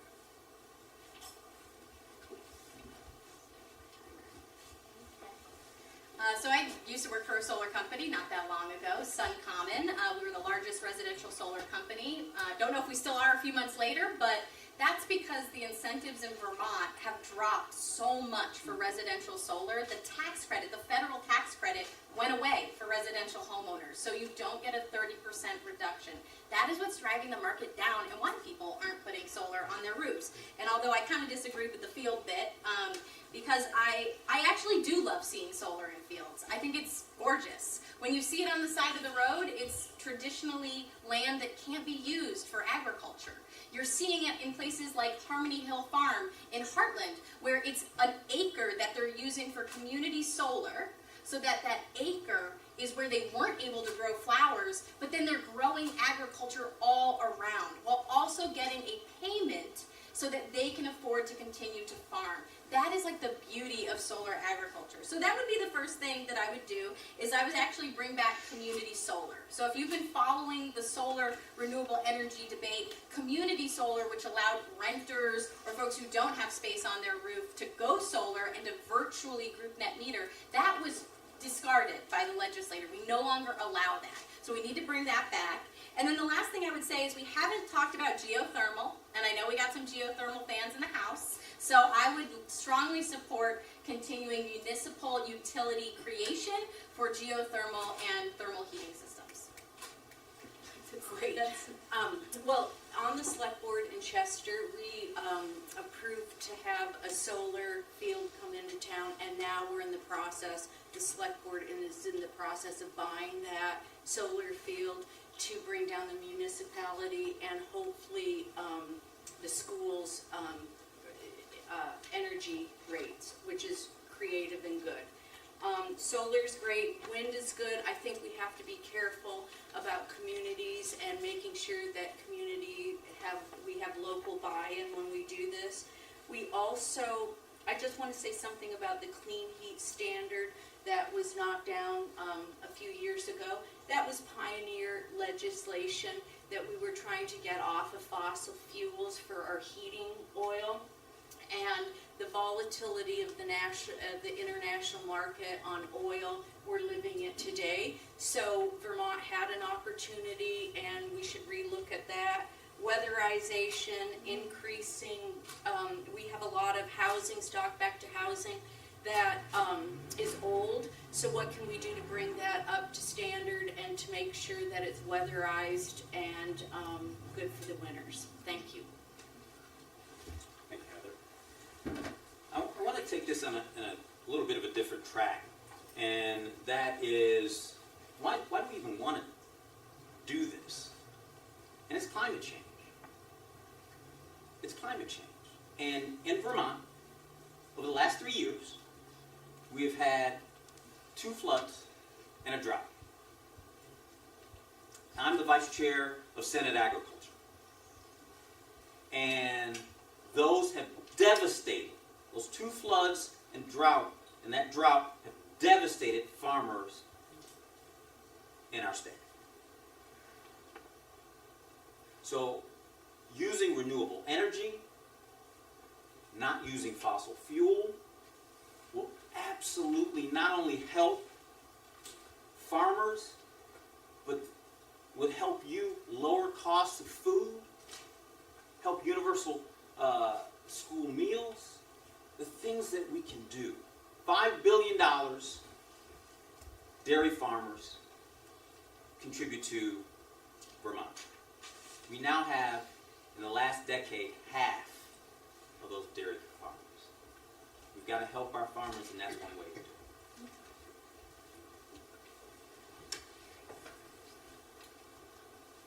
it. It turns out one of the fastest ways, you know what, take a different tack. I put solar on my house 8 or 9 years ago in 2018, and I'm so thankful that I did. My house is now net zero. We actually produce a little more electricity than we consume. But my wife and I, we couldn't have done it without the federal subsidy, the state assistance, and those, as we said, have been walked back. And I think as the federal government walks back, the state needs to lead. And there are a few ways I think we can do that.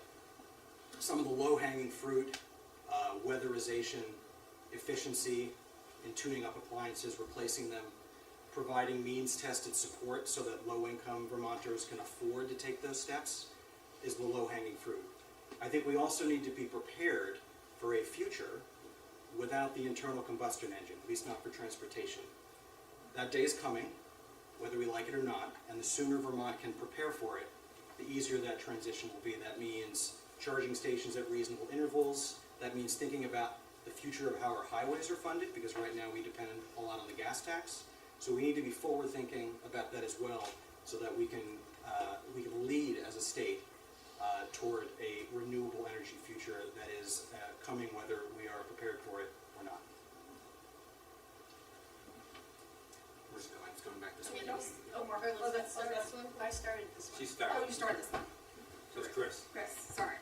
All right, which means You're keeping we're track. halfway through. Oh, Ba-ba. So if you have any questions on your note cards, we may or may not have time for them, but we're going to try and get to them, but we're going to be one round. So when we get back to Elizabeth, we will get our final question. Switching gears to education. There are those in Vermont who say our public schools cost too much and aren't doing as well as they used to. There are others that say public schools are stepping up to do more and more to help meet the basic needs of children and families while still working to support their learning. Which characterization do you agree with more, and why? And what is your vision for the future of public schools and public education? I know, it's a big one, so just, It yeah. is. Yeah. So I do have a son in school, goes to Hartford. I'm a product of public education. I work quite intimately with the NEA on stuff, and we discuss it. I think one of the biggest challenges out there is that, let's face it, there's a shortage of teachers in this state. When you hear them, they're down 3,000, 3,500 teachers. That's a phenomenal number. So the teachers being asked to do more with less, essentially. So I think looking at that, if we're going to mandate stuff and mandate these levels for education, you've got to find a way to fund it also. Now I say this goes back, this is all kind of intertwined. You know, everybody complains about funding and taxes. Okay, so what's driving it? We go back to healthcare. So to me, it's like a revolving wheel. I think, you know, so I know from my experience of being a firefighter, I'm a public servant. You got a bullseye on your back when it comes to taxpayers. It's your money, and you're held to a high standard. I get that.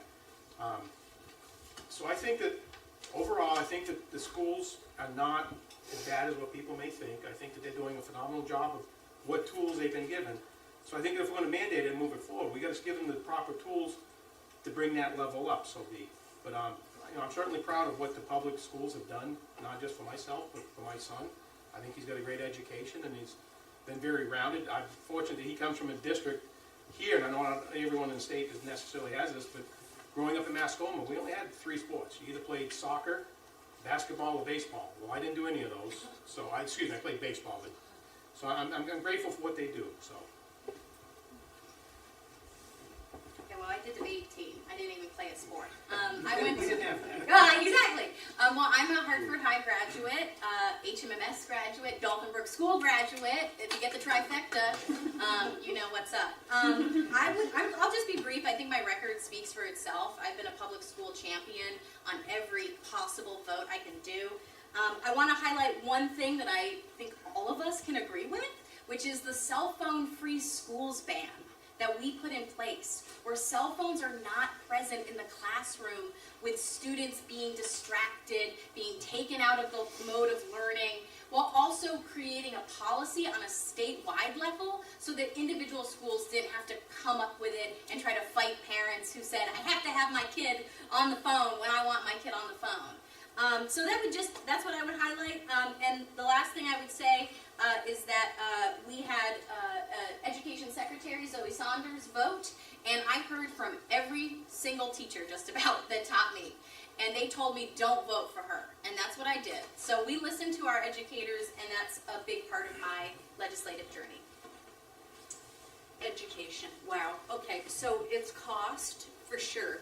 But going door to door, knocking on people's doors in different cycles, no one has ever said, we don't want to educate these kids. Vermonters want their kids educated and well educated, so we really have to focus on that. Sometimes I wish we would say, what do you need to have every kid educated to the best possible level that they can be? And then let's start talking about funding. but we're talking about funding. Things are high. I think to get to, I think the legislature did the right thing by not having mandatory mergers. I just talked to someone on the school board in Chester today, and they were talking about how they're nominating who's going to go to the committee, and they're going to work at it locally. I think that was a really good thing to do. I think we'll see better success with that, working within our Vermont culture of local control. I think funding, it would be better if we could get it to be more transparent, because I've gone to two countywide education forums, and a lot of people don't understand why they vote against their school budget. The school budget comes down, but their taxes still go up. And it's hard to explain the funding formula currently in less than an hour. So my time's up. Thank you. Or 90 seconds. Yeah. Thank you. Mental health support in our schools is something that is a fairly new phenomenon. And Vermont is one of the few states that funds its mental health support for its children through its education fund. Many states fund it through its general fund. And that may be an issue, but that is one of the reasons why the education fund is so high. But I want to talk kind of about something else that is very important and near and dear to me, because I co-sponsored a bill for career technical centers and enhancing career technical centers. Going to college now is incredibly expensive. And if you've ever tried to get a plumber or an electrician or an auto mechanic and see how much they're making coming right out of high school and getting an apprentice with a company, it is very high. So I co-sponsored a bill that passed to enhance our CTEs. We have two tremendous CTEs right here in Windsor County, right here in Hartford, and in Springfield as well. So supporting those CTEs were just incredibly important, and I think furthered our education. What were the two visions of the world you mentioned? There are the two visions of the world. One that there are others there are some that say our public schools are stepping up to do more and more help to meet the basic needs of children and families while working to support their learning. And there are others that say our public schools cost too much and aren't doing as well as they used to be. Certainly number one. It has been, I think teachers have one of the hardest jobs, and they are woefully underpaid for doing it. And as Senator Major alluded to, we ask teachers to do a lot more than they used to. Our schools have, as the state has withdrawn some of its social services or left positions at the state level unfilled, our schools have in many ways become a social services agency and providing basic safety net services to our students. And if we are going to have schools that do that, we need to recognize that that's going to cost more than simply providing a good education. And so I think that is something we need to look at, whether the state needs to be stepping up again and providing those services more efficiently at the state level. I think as Heather said, the school funding, we need to get a handle on how we fund our schools, because right now it's a black box. In my school district, voting on the budget is sort of an exercise in futility. Whether you vote for it or not, you really don't know what the outcome's going to be. The taxes are calculated in Montpelier, they're calculated according to an opaque formula, and I think until we can understand, a mere mortal can understand, how the school funding actually works, it'll be very difficult for us to make an educated decision about how we want to fund our schools, what we want our schools to do, and evaluate how well our schools are doing those things. Thanks. Well, the question is whether they're too costly or too many tasks. At the moment, we are really at a very critical point for education in general. Our federal government is taking education system apart brick by brick. Our federal government is doing away with, or restructuring, I guess, special education. Our federal government has decided to cut funding for mental health services. And then meanwhile in Vermont, we've decided that we choose not to treat education as a public good anymore. We've been treating it like a business instead, and the outcome for us here in Windsor County is going to be a little bit tricky at the moment, because while we just did pass a bill that has been said doesn't force mergers, it actually does force mergers through restricted funding, which will be decided by money committees at the state house and not by education committees, and it will force us to cut services, and then we can say, see, our public education system is failing. We should be rather supporting our public education system and figuring out what's going wrong with the agency of education and why our teachers are not being more supported in their teaching, and why we can't get real data. Thanks. All right, back on track here. All right, continuing on with the education piece, jumping to the earlier side of things, early childhood education. Here we go. Yep. Shouldn't have to read this question, but I'm going to. We have made significant progress since Act 76, Vermont's landmark child care law passed in 2023. Hundreds of new programs across Vermont, thousands of new spaces, and families saving thousands of dollars, and thousands of new spaces. This means that parents are able to work. However, in many communities, long wait lists still exist. Childcare is still too expensive for too many families. What are specific steps the legislature can take to make childcare more accessible and more affordable? And do you believe Vermont should try and enact a fully universal childcare system? Well, I feel very lucky to have this be my question off the cuff, because last year I got the Early Childhood Educator Child Care Champion Award along with Senator Clarkson and Senator Brian Palmer, who's a Republican and the chair of Senate Gov Ops, because we worked tirelessly to move forward an early childhood educator licensure bill so that there was a professional pathway for folks who are leaving high school and getting into the career field. Because what happens now is it's not a portable job. You might be an early childhood educator and work for daycare or child care center A, but your skill set may not translate when you go and try to find a job at a different location.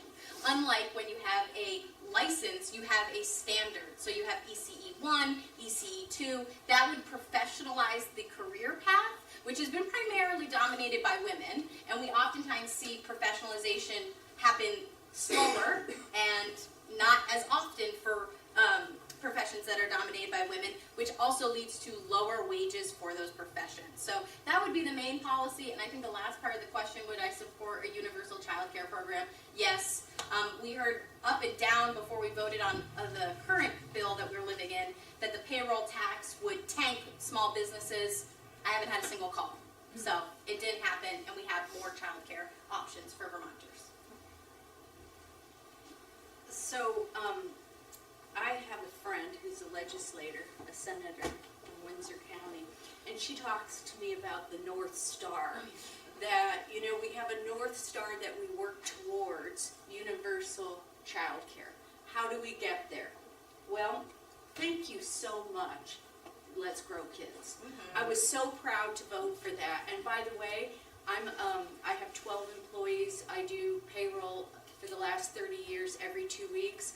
And I was happy, and my employees are happy to be paying the small amount that is giving so much return on investment to all of our communities and to our state. So I think it's fantastic. I think what I would want is a report about where we're at with the program. It's been implemented for 2 years now, and so I would want to look at that and then see where we can tweak it to spread it out. Do we need more education for child care workers? Do we need a program of professionalization? I would be all for that. As a nurse, you know, the history of the profession of nursing was held back because we are women-dominated still. So I can remember when I was a new nurse and couldn't make rent, and someone said, "But you have a job that makes you feel good, right?" Well, yeah, but I need to eat too. You know? So we need to switch that up. So I would look at the income threshold if I didn't say that. Okay. Time's up. Thank you, Heather. We have two issues here. It is both an economic and a workforce issue.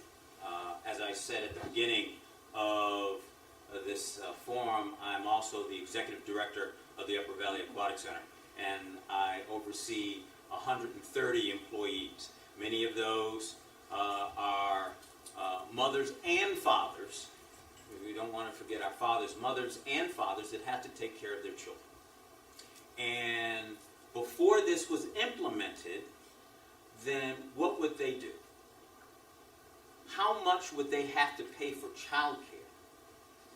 I want to also go to something that disturbed me a little bit that the governor tried to do, and Esme Cole left, and I supported her with this, and that's universal school meals. There are always unintended consequences to what you do. So universal school meals, you said, well, you're going to save all these millions of dollars, but what you're going to lose is per child for parents $1,500 per year.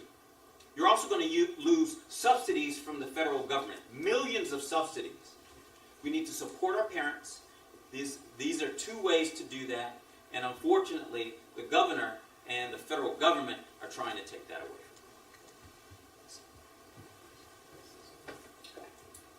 This is an issue that's pretty close to my experience. I have a 6-year-old who's in kindergarten now, and she was at Rainbow in Woodstock until she was 5. And one of the things I got voluntold to do was to be on the board of the daycare center, and so I got to see their struggles with providing additional spots for families in the area. And Rainbow's wait list is enormous. It's 3 times their licensed capacity. So there's a huge demand and a huge shortage in this area. And the first, second, and third reason that Rainbow was unable to offer more spots for kids, families with kids, is staffing. There just wasn't enough staff for the daycare center to expand. So I think if we're going to address and build on the good work of Let's Go Kids, we need to look at what we can do to help with staffing. And I think that comes down to housing. It's a relatively low-paid profession. We need more affordable housing. We need to look at hiring incentives, retention incentives. I did a number of exit interviews for staff who did leave the center. One of the things I heard is that they wanted to develop and grow in the profession, but felt that they weren't able to do so. So providing that type of support, both within the center and externally, I think would help with staffing, would increase the number of spots, and address this. And I agree with Senator Major, it is also a huge workforce development program. If a family, a working family, can't find child care or early education for their children, they can't get to work. Thanks. Our family didn't have child care. We live in a child care desert. We still live in a child care desert. It's a problem all across Vermont if you don't live in a town of a certain size. And in our area, we had professional training for child care providers that was provided through our CTEs, but there were several in our area that decided to do away with those programs because they felt that it was immoral to offer them, because at the time they were such dead-end careers. And so I agree with Senator White in that if those careers are actually professionalized, they would have a better chance of providing better pay rate and providing an actual career for somebody. I think that's really important. I also think that with a child care desert, that we ought to look into the possibility of linking them to schools and therefore providing them through the Agency of Education and because that also would ensure that the education standards that we now require are being met. Thanks.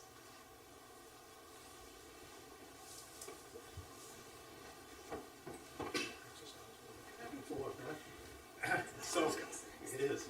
So, I'm 100% in support of the universal early childhood education and that whole thing. Like I said, we worked with Ally when she pushed this legislation because, quite honestly, it helped a lot of our members for a relatively low cost. I will say this, what I've learned through my years, both in my job and being up the State House, is Vermont kind of lives on a cliff. We think that it's going to be a Vermont thing, it's a Vermont problem. This is a national problem, and I would say that let's think beyond. Let's think outside the box. I think it was New Mexico maybe just recently passed legislation and made that in the whole state. So if they're doing it, why can't we? And there's where I would say I like to work smarter, not harder. Let's see what they have for legislation. Let's copy that and make it so it does work in the state. Okay. The Let's Grow Kids was a very good first step. Now we need to ratchet it up to bring it to the next level. So my view on that, and I do this, is let's look outside of this. It's just, and it's drove me nuts through the years that we think that, oh, it's a Vermont problem. It's not a Vermont problem. The issues we're facing here is the same that's happening in Oregon. It's the same that's happening down in Texas. Let's see what's out there that's working, has measurable outcomes, kind of capture that here, and instead of reinventing the wheel, let's use that and implement it in the state, and let's get it moving in that direction. So I'm all for this 100%. All right, thank you. Heather, you are, oh, No, I think it's you start. No, you start. you start. I start. See, we're getting late in the night here. It's gonna be I know, tricky. All right, Heather, this is a question about homelessness. So Vermont has the 4th highest rate of homelessness in the country, with more than 4,000 people unhoused in our state, including more than 1,000 children. On April 1st, we saw more than 160 households exited from the emergency housing onto the streets, all of which include highly vulnerable individuals such as people with disabilities or debilitating medical conditions, people fleeing domestic violence, and children. What is Vermont's responsibility to provide shelter to those in need, and what would you propose the state do to address the crisis? Wow, it's a hard one, right? It's multifaceted. There's research out that really suggests that the homeless problem is not a mental health or drug addiction problem like so many people think. It's really the cost of housing. So we're back to the very beginning of what we were talking about housing again. So housing. Also, I think the North Star, is human rights. Housing is a human right issue, just like healthcare. So what can we do immediately? We have to work towards this. The hotel, it wasn't really a program, but was useful in getting people off of the streets and under a roof during COVID. And that has diminished now. So we do need to look at options for housing people, especially in the colder months. And I think we need to put more finances towards that and incrementally, hopefully not have people who are homeless, because it's a real tragedy for our country to have such homelessness. And it's a multifaceted issue. And when you see people with disabilities, I just saw a figure that just shows a huge percentage of homeless people are disabled too. So it's quite a cruel state of affairs. Thank you. I talked several times about unintended consequences. And when the governor stopped the hotel motel program, basically what he did, he just kicked people out in the street without any plan. And that's the part that bothers me. I understand the financial part of it. But why, and we had time, why didn't we have a plan? A plan to try to house these people. A plan to try to rectify this situation. We have tremendous organizations like the Upper Valley Haven, that helps with that they're building a center over here to help with that housing problem. And it is multifaceted. We do have mental illness. We have drug addiction. So it is not one thing that will solve this. It is a community problem. And it's not just a Vermont problem in Burlington or here in Hartford. I was in San Diego recently, and in San Diego, one of the best cities in the country, unhoused up and down the street. And so it is a multifaceted situation that, quite frankly, we have to have multifaceted answers. I'll echo the Senator Major. It's a multifaceted problem. Everyone's story is a little different, for sure, but it's a combination of economic circumstances.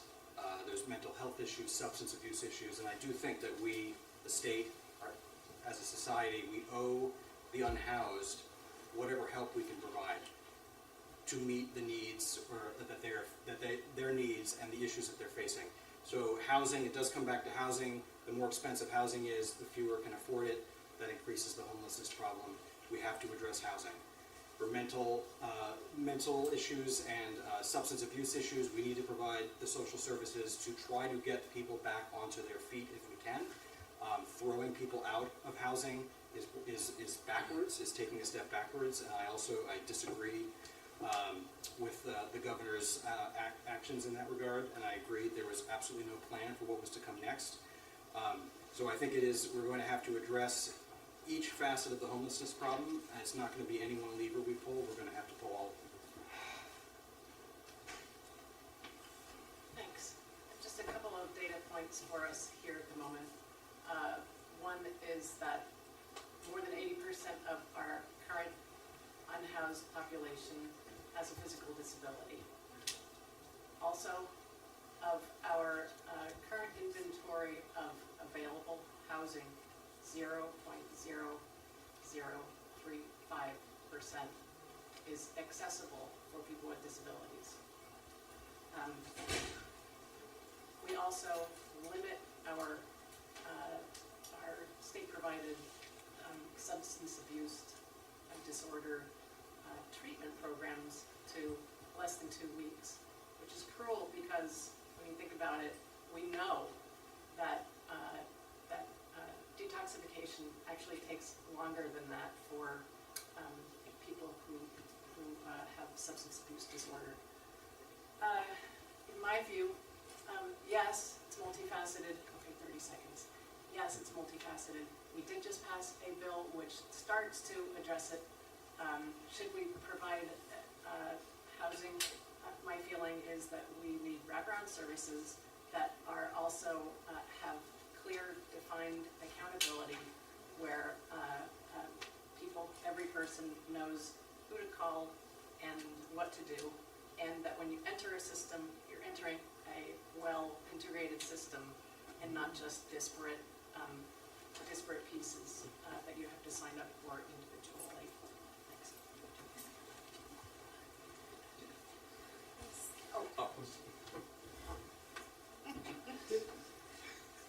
Fighting over the microphone, Yeah. So, I've been fortunate enough for over 3 decades in my job that I get to see firsthand the effects of what happens out there in the general populace. And I'll be honest, my heart breaks when I see the single parent or the young couple with a child living in their car in the Walmart parking lot. To me, that's unacceptable in this country, in this day and age. I think we've fallen extremely short on that. I wish I had the easy answer for this. I certainly like Joe's idea. If you have vacant real estate, state-owned real estate, like the prison, converting that into affordable housing. You can easily convert some of these facilities, some of these buildings that are around that are either town or state-owned, to accommodate these individuals. And on the same token, when we do that, also come up with a way we can fund the needed services that they need, be it mental health, be it addiction recovery, whatever those may be. But I certainly think that, it's not going to be one of those where it's just a single shoe fits all type thing. We've got to look at it collaboratively and find out, how we can move these people to that. Part of it is training them to get the better jobs so they can be sustainable on their own. But I'm certainly, that's certainly something that I've witnessed through my 3 decades, and would push to try to find out how we can make that a reality moving forward. Well, I'll just be very brief. I don't have a good answer for this question, and I'm very open to ideas. I've worked on solutions at the local level, at the state level, and I just don't see an obvious answer. One thing that I do see that's working in our district is Project Action in Springfield, which is a group of stakeholders from public safety, fire and EMS, housing supports, all sorts of different community groups who they say, we have identified a family who is on the brink of housing instability. This family is going to be living in their car. They identify those folks and they get them the services and they avoid potential evictions. They help with short-term support so that someone is not on the street, which once you get out there, it's really hard to get back in the swing of things. So I would say just Project Action in Springfield and supporting municipalities who are creative. All right, we're going to do lightning round because this is one quick, not a quick question or easy question, but we're going to start with Joe. Yes or no? Would you support an end to no-cause eviction, and would you support a bill to implement just cause evictions statewide? Yes. Yes. Yes. And I think landlord-tenant law is part of the reason for our, I think landlord-tenant law is part of the reason for our unhoused population problem. Thanks. Go ahead. Yes. I have some questions about no-cause eviction because there are situations where people are living in someone's home. I think there are some special cases there, but generally supportive of both and would be. See, yes. Okay, so now we're... Ben? Oh, because you went first on the yes or no. Oh. Oh, I see what's happening here. Okay, all right. Mine like they steal track. All right, this is actually the last question from our partner sponsoring, and then I'm going to go to 1 or 2, looking at the time, audience questions. All right, the debate over, this is not an easy one, man, we're just really throwing it at y'all. All right, the debate over Act 181 has exposed deep divisions in Vermont around conservation, forestry, and the role of public lands. There you go. Joe, you got off easy. All right. Many Vermonters are concerned that the political rhetoric has increasingly framed these issues as part of a broader cultural conflict rather than an opportunity for collaborative problem solving. How would you use your office to bring together conservation voters, forest product workers, hunters, outdoor recreationists, and rural communities to find common ground and build support for solutions that benefit both people and our natural world that makes Vermont so special? Pass.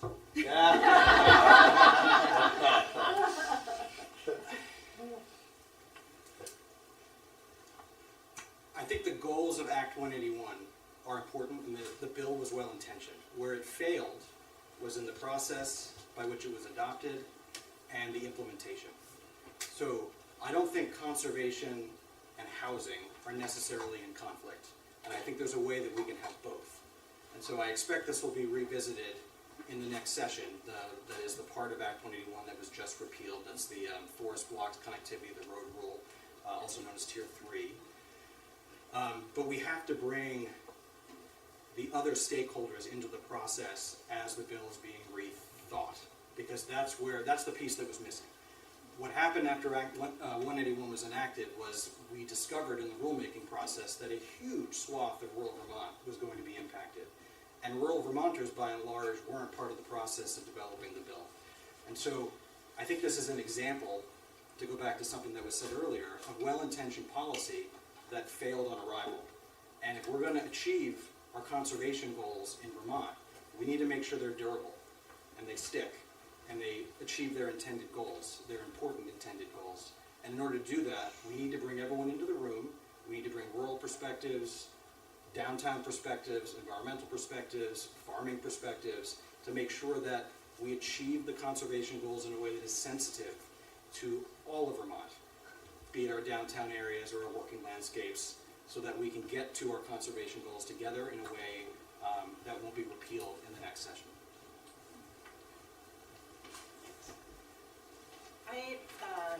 I'm afraid that Act 181 and combined mind with Act 73, relinquish so much local control that towns will face being hollowed out. And I think that people are really scared about that. I think that, I believe that part of S325, which is the bill that repealed the road rule and the Tier 3 of Act 181, did a bunch of other stuff. One of the things it did was it asked the Land Access Opportunity Board to help do exactly what you're talking about, which is provide mediated conversations. The LAOB actually does this already really skillfully. They managed to get stakeholders. Everybody has some kind of interest in land, and the Land Access Opportunity Board asks everybody to people who are interested in food systems, people who are interested in horses and animals, and also conservation, and they're against or cultural traditions. The Land Access Opportunity Board brings all of these stakeholders together and figures out how we can all work to regain trust in each other about the preservation of our lands. Because I think that is actually really the first step, is regaining trust in each other. Thanks.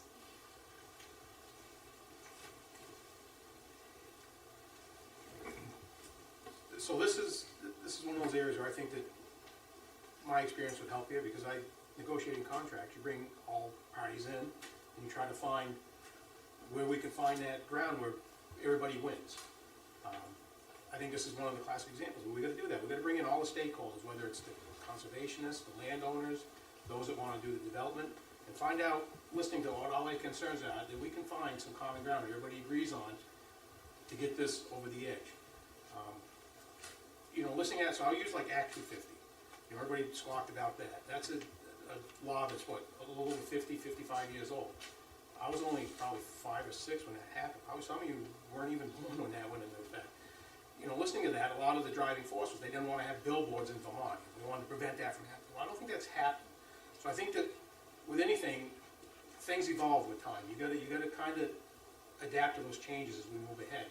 Let's look at that. So if the intent wasn't to litter the landscape with all the stuff that we didn't want that happens down in the southern part of the U.S., that hasn't happened. Let's try to move this into a fashionable manner where we can get the sides together, look at what's worked, what hasn't, and start moving this.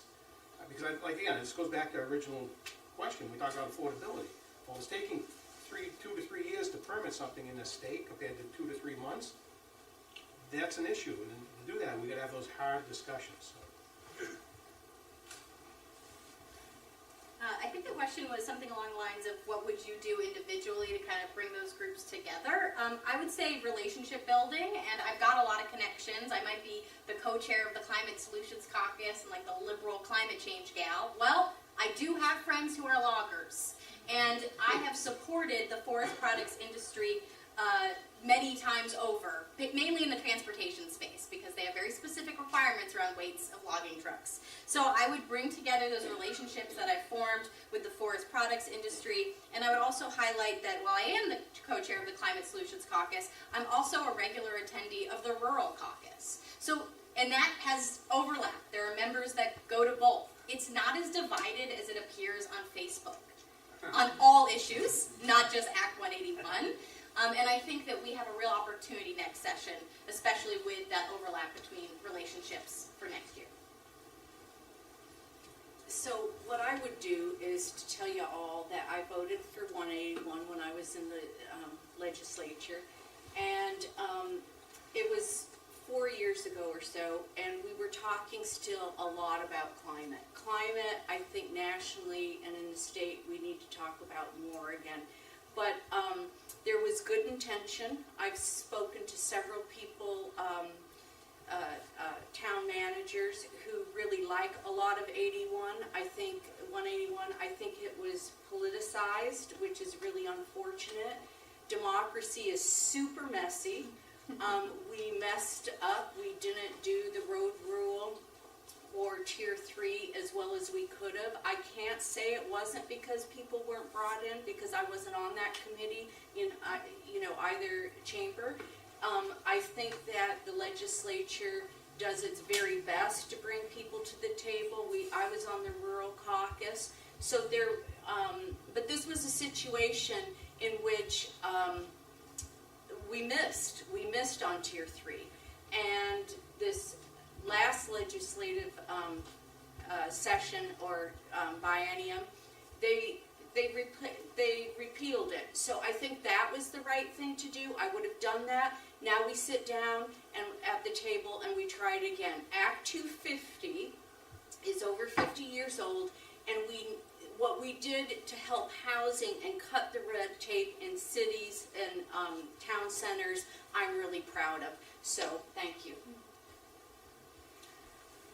I think there's a little bit of a misnomer about bringing people to the table. And what I'm going to say, in committee, in deciding this bill overall, they get testimony from across the board.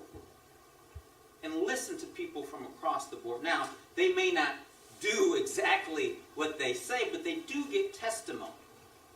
And that's a part of being in the committee before it gets voted out. It is, I talked about unintended consequences. There are times where you make law, and there are unintended consequences. This happened to be a bill and eventually a law that did that.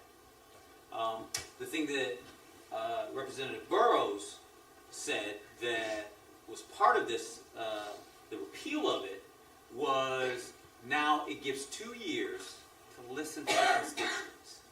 And I think one of the things that you try not to do is to politicize this. Listen to people that you agree and disagree with. Listen instead of imposing your view on.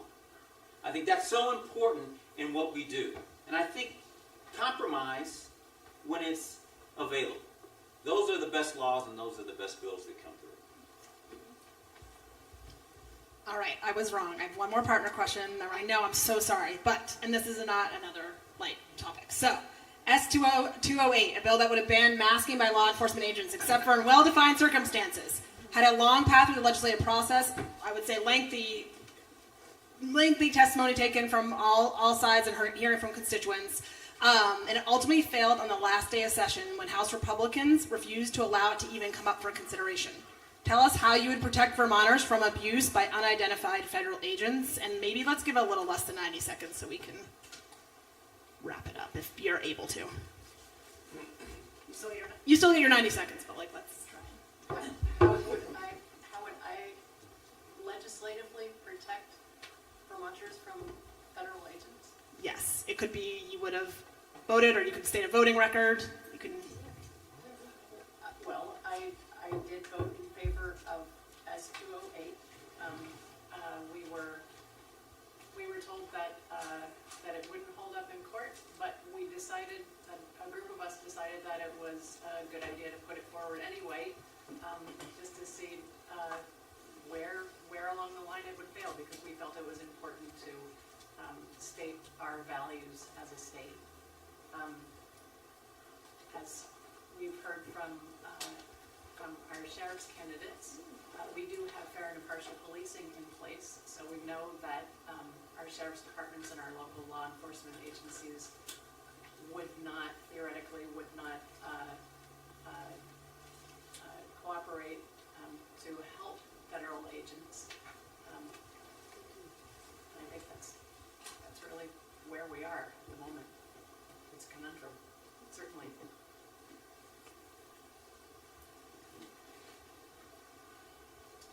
So, I know it's a dicey subject, and I know it's very close to some people. Do I think that law enforcement should be masked? Absolutely no, you shouldn't have a mask. You know, we put a trust in them, they're public servants, just like anybody else. The dicey part comes is they're federal agents. We don't have a lot of pull. Now, this could go either way. So if you support something like that and it gets challenged in court, it could potentially cost the taxpayers a lot of money, because now you got to fight it in court with attorneys. So I mean, legislatively, I don't know if there's a symbolic message you can do to send it. I know we live in precarious times, but like wise people told me through the years, elections have consequences. You know, as much as I did not vote for the individual that's down in the White House, he is the president, and we're in this challenging time. Will we get through it? I think we will. But my answer would be, I would never advocate for law enforcement. I think that they have to have that level of trust. As far as on the federal level, I don't have the answer to that, because I think that's far beyond our reach on the state level. No matter what we do, it's going to get shot down. So. This is obviously an important topic for me. When Moza Madawi was taken by masked people in unmarked vehicles out of Colchester, that was a pretty big change in my life, from feeling safe to feeling completely unsafe. I couldn't sleep for weeks. I was waking up worried my mother, my family would be taken by masked men. Experiencing it is one thing. Seeing someone else who you care about being taken is another. I was a lead sponsor of S208. I do think we can do something federally. In fact, we're in a federal circuit court area that we actually can do something versus other states who have implemented these laws. I'm also supportive of S209, which was the sensitive locations protection, meaning that you can't serve, which is moving forward, which would prevent civil arrests at courthouses, hospitals, public schools, basically the locations where you don't want masked, armed, unmarked vehicles circling, because that's scary and will cause panic and confusion. And then the last thing I would just highlight is the Sanctuary Schools Bill, S227, which created a plan for all schools to develop so that they know how to respond when parents or teachers or superintendents are being taken by ICE. Thank you. It's not a time to be timid. It's just not a time to be timid. Black and brown people are being picked up and being taken to concentration camps, and we can't find them, and families are being torn apart. The S208, I understand, could have some constitutionality issues, but I don't think saving a few dollars on a lawsuit would drive me to not vote for it. I'd be very supportive of it. In my community, we have a rapid response team that we organized and I'm on, so that's going to help in this situation. But this is the United States of America. We're all immigrants, and in no uncertain terms, I think having masked agents of the government coming and taking people away is wrong. Thank you, Heather. Our local law enforcement, our state law enforcement, is as vulnerable as our federal law enforcement. The reason they say that they're masked is because they could be doxxed. I feel the same way for our local law enforcement. And if our local law enforcement can handle it, I believe our federal law enforcement can handle it. And why now? ICE, prior to this time, never had masks. They still did your job, but they never had masks. It's unfortunate that we are at this time, but we are.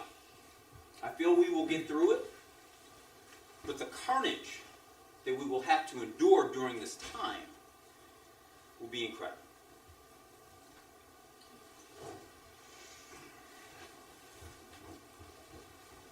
I would support reintroducing S208 in the new session. The circumstances in which someone exercising the power of the state against another citizen needing to be masked, nothing springs to mind. It is inappropriate. One thing that we haven't talked about, well, let me say this. I'm an attorney, and I'm not intimidated by legal arguments. And I've seen time and again, this isn't one issue, but I've seen in other areas of state law where an attorney comes in or legislative counsel comes in and says, oh, this may not be constitutional, we may have to fight over this. That's not something that's going to sway my support for an issue I believe in one way or another. Law is made by exceeding the boundaries of current law.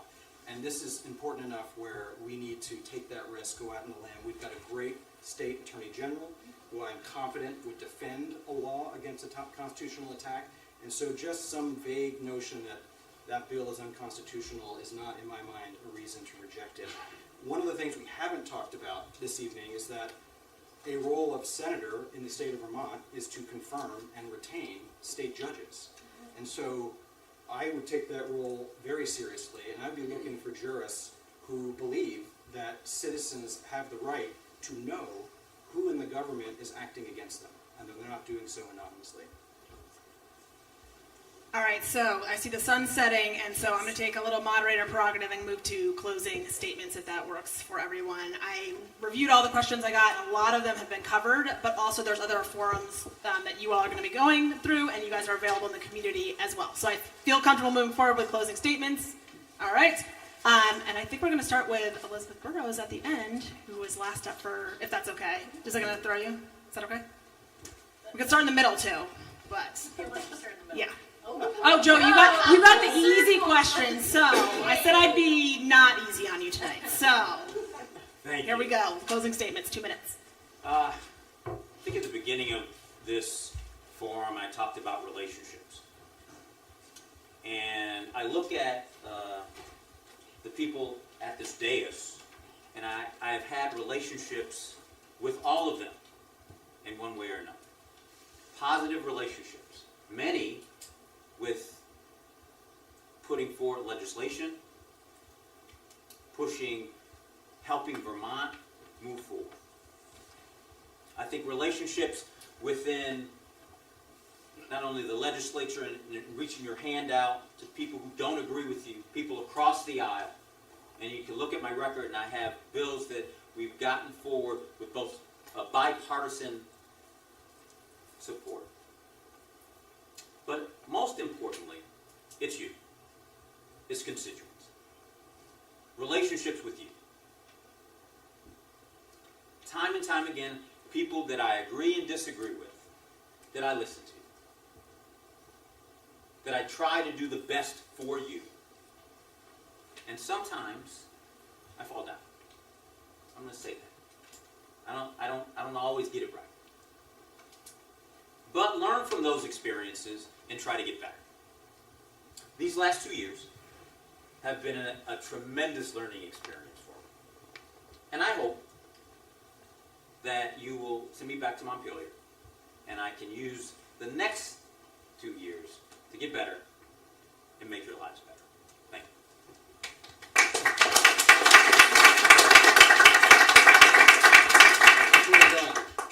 We're going this way? All right.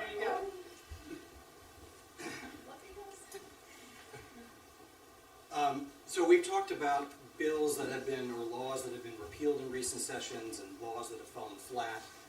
And as I've said, I think one of the reasons we keep seeing that happen and why we have deja vu every 2 years, that Vermont's problems are still the same problems year after year, is that the legislature has a lack of perspective. It's a very difficult job, and I appreciate everyone up here who's been doing it. It's intense, it doesn't pay well, it's hard to have a full-time job outside of the legislature for 8 months a year, but I think the result is there's a lack of perspective. I am not just an attorney, I'm the only one up here who has managed a small town, understands how a town works. I'm the only one with a young child who's 6. I fear for her future in Vermont. I'm very concerned about what her education will look like in Vermont. I have a lot of skin in that game. I'd like to change the future that we're heading toward for our children so that they can grow up here, so that they can stay here if they want, so that they can return here if they've left. And I think we have a lot of work to do. And I think it's going to take different ideas and different perspectives to get the job done, and to get it done in a way that it doesn't have to be redone every 2 years. And that's why I'm running for state senate. Thank you.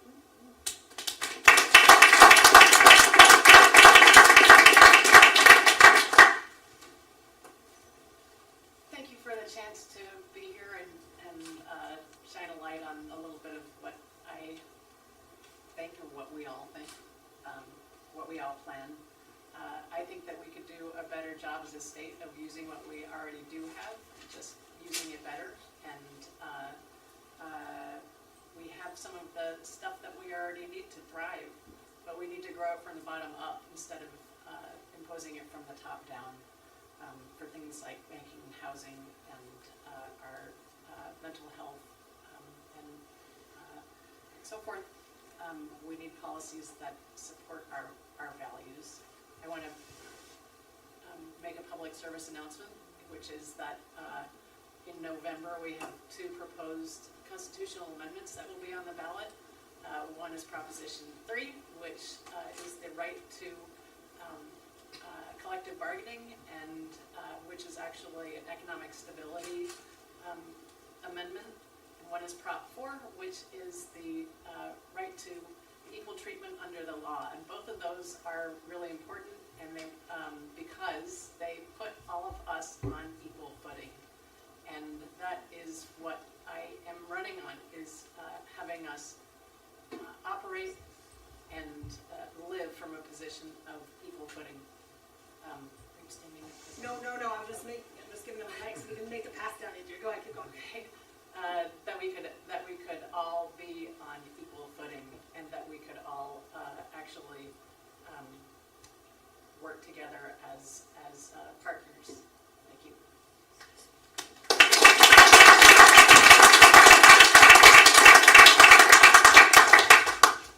So thank you all for coming and listening to me blab on about stuff. I appreciate it. So, who I am, okay? I spent over 3 decades fighting for people, whether they're having the worst day of their life or helping people improve on the union side, getting better pay, benefits, and all that. I know I don't have perfect answers for everything. What's unique is we're a diverse group. If I sat here and asked you all a question, I'm probably going to get 30 or 40 different answers to it, which makes us unique. The one thing I can tell you is that I bring a tenacity and a ferocious fight for doing what's right.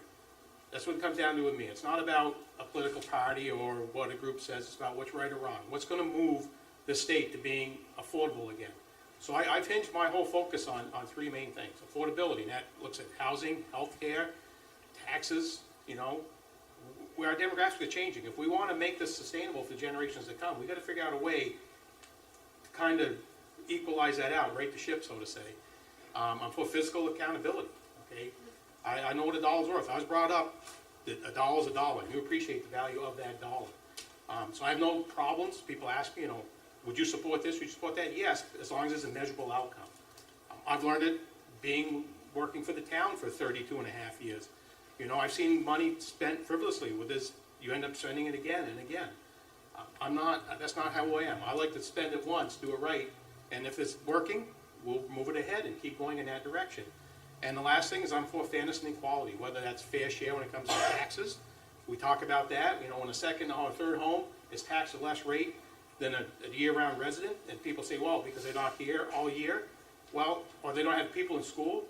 Well, what about a retired person or a single couple, or I shouldn't say single, but a married couple without children? They don't have kids in school, but they're paying that tax rate where a lot of the houses that are second or third homes are at a much lower rate. So that's what I stand for.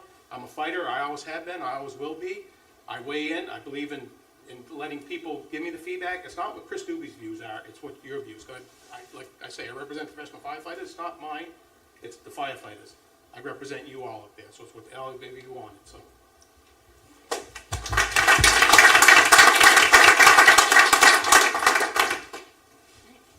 Well, you have some tough choices ahead of you. You have only 3 people out of 6 that you can pick. And I'm not going to lie, this is a really good group of people. This is an incredible thing to have I mean, seriously, this is a Democratic primary that has robust, distinct candidates, and you're going to have a hard time deciding. But I ask that you make one easy choice and consider re-electing your 2 incumbents, myself and Joe Major. Go all the way down alphabetically to Rebecca White, please. And the reason I ask you to do that is because I think I've passed the performance review. The last 2 years, I've had incredible growth as your legislator. I've stepped up both physically protecting constituents, legislatively protecting constituents, and continuing a record of service where I listen, respond, and make sure that you are informed on topics. And I want to continue to do that. So please add me to one of your three.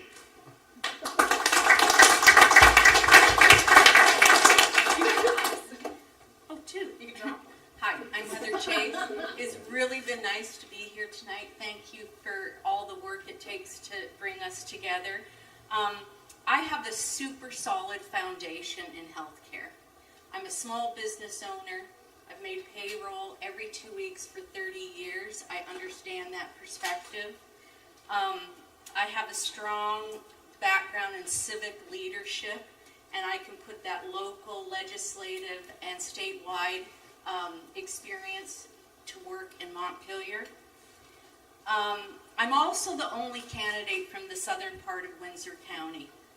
And although that may not be important today, August 12th is going to be really important because 3 horses are coming out of this race, and they're going as fast as they can to make as good decisions about going door to door, talking to people until the general election, November 3rd. November 3rd, on the ballot, there will be 3 Republican candidates from southern Windsor County. So not only am I qualified, I think I'm the best bet to get us 3 Democratic senators in Montpelier. I'm asking for your vote, and I want to say that this whole experience has been a bit emotional for me because I believe our democracy is fragile. And it does give me great pleasure to be with all these 6 people who have done so much. And I just want to thank you, and we got to get out there and vote, and we all have to take our democracy seriously. Thank you.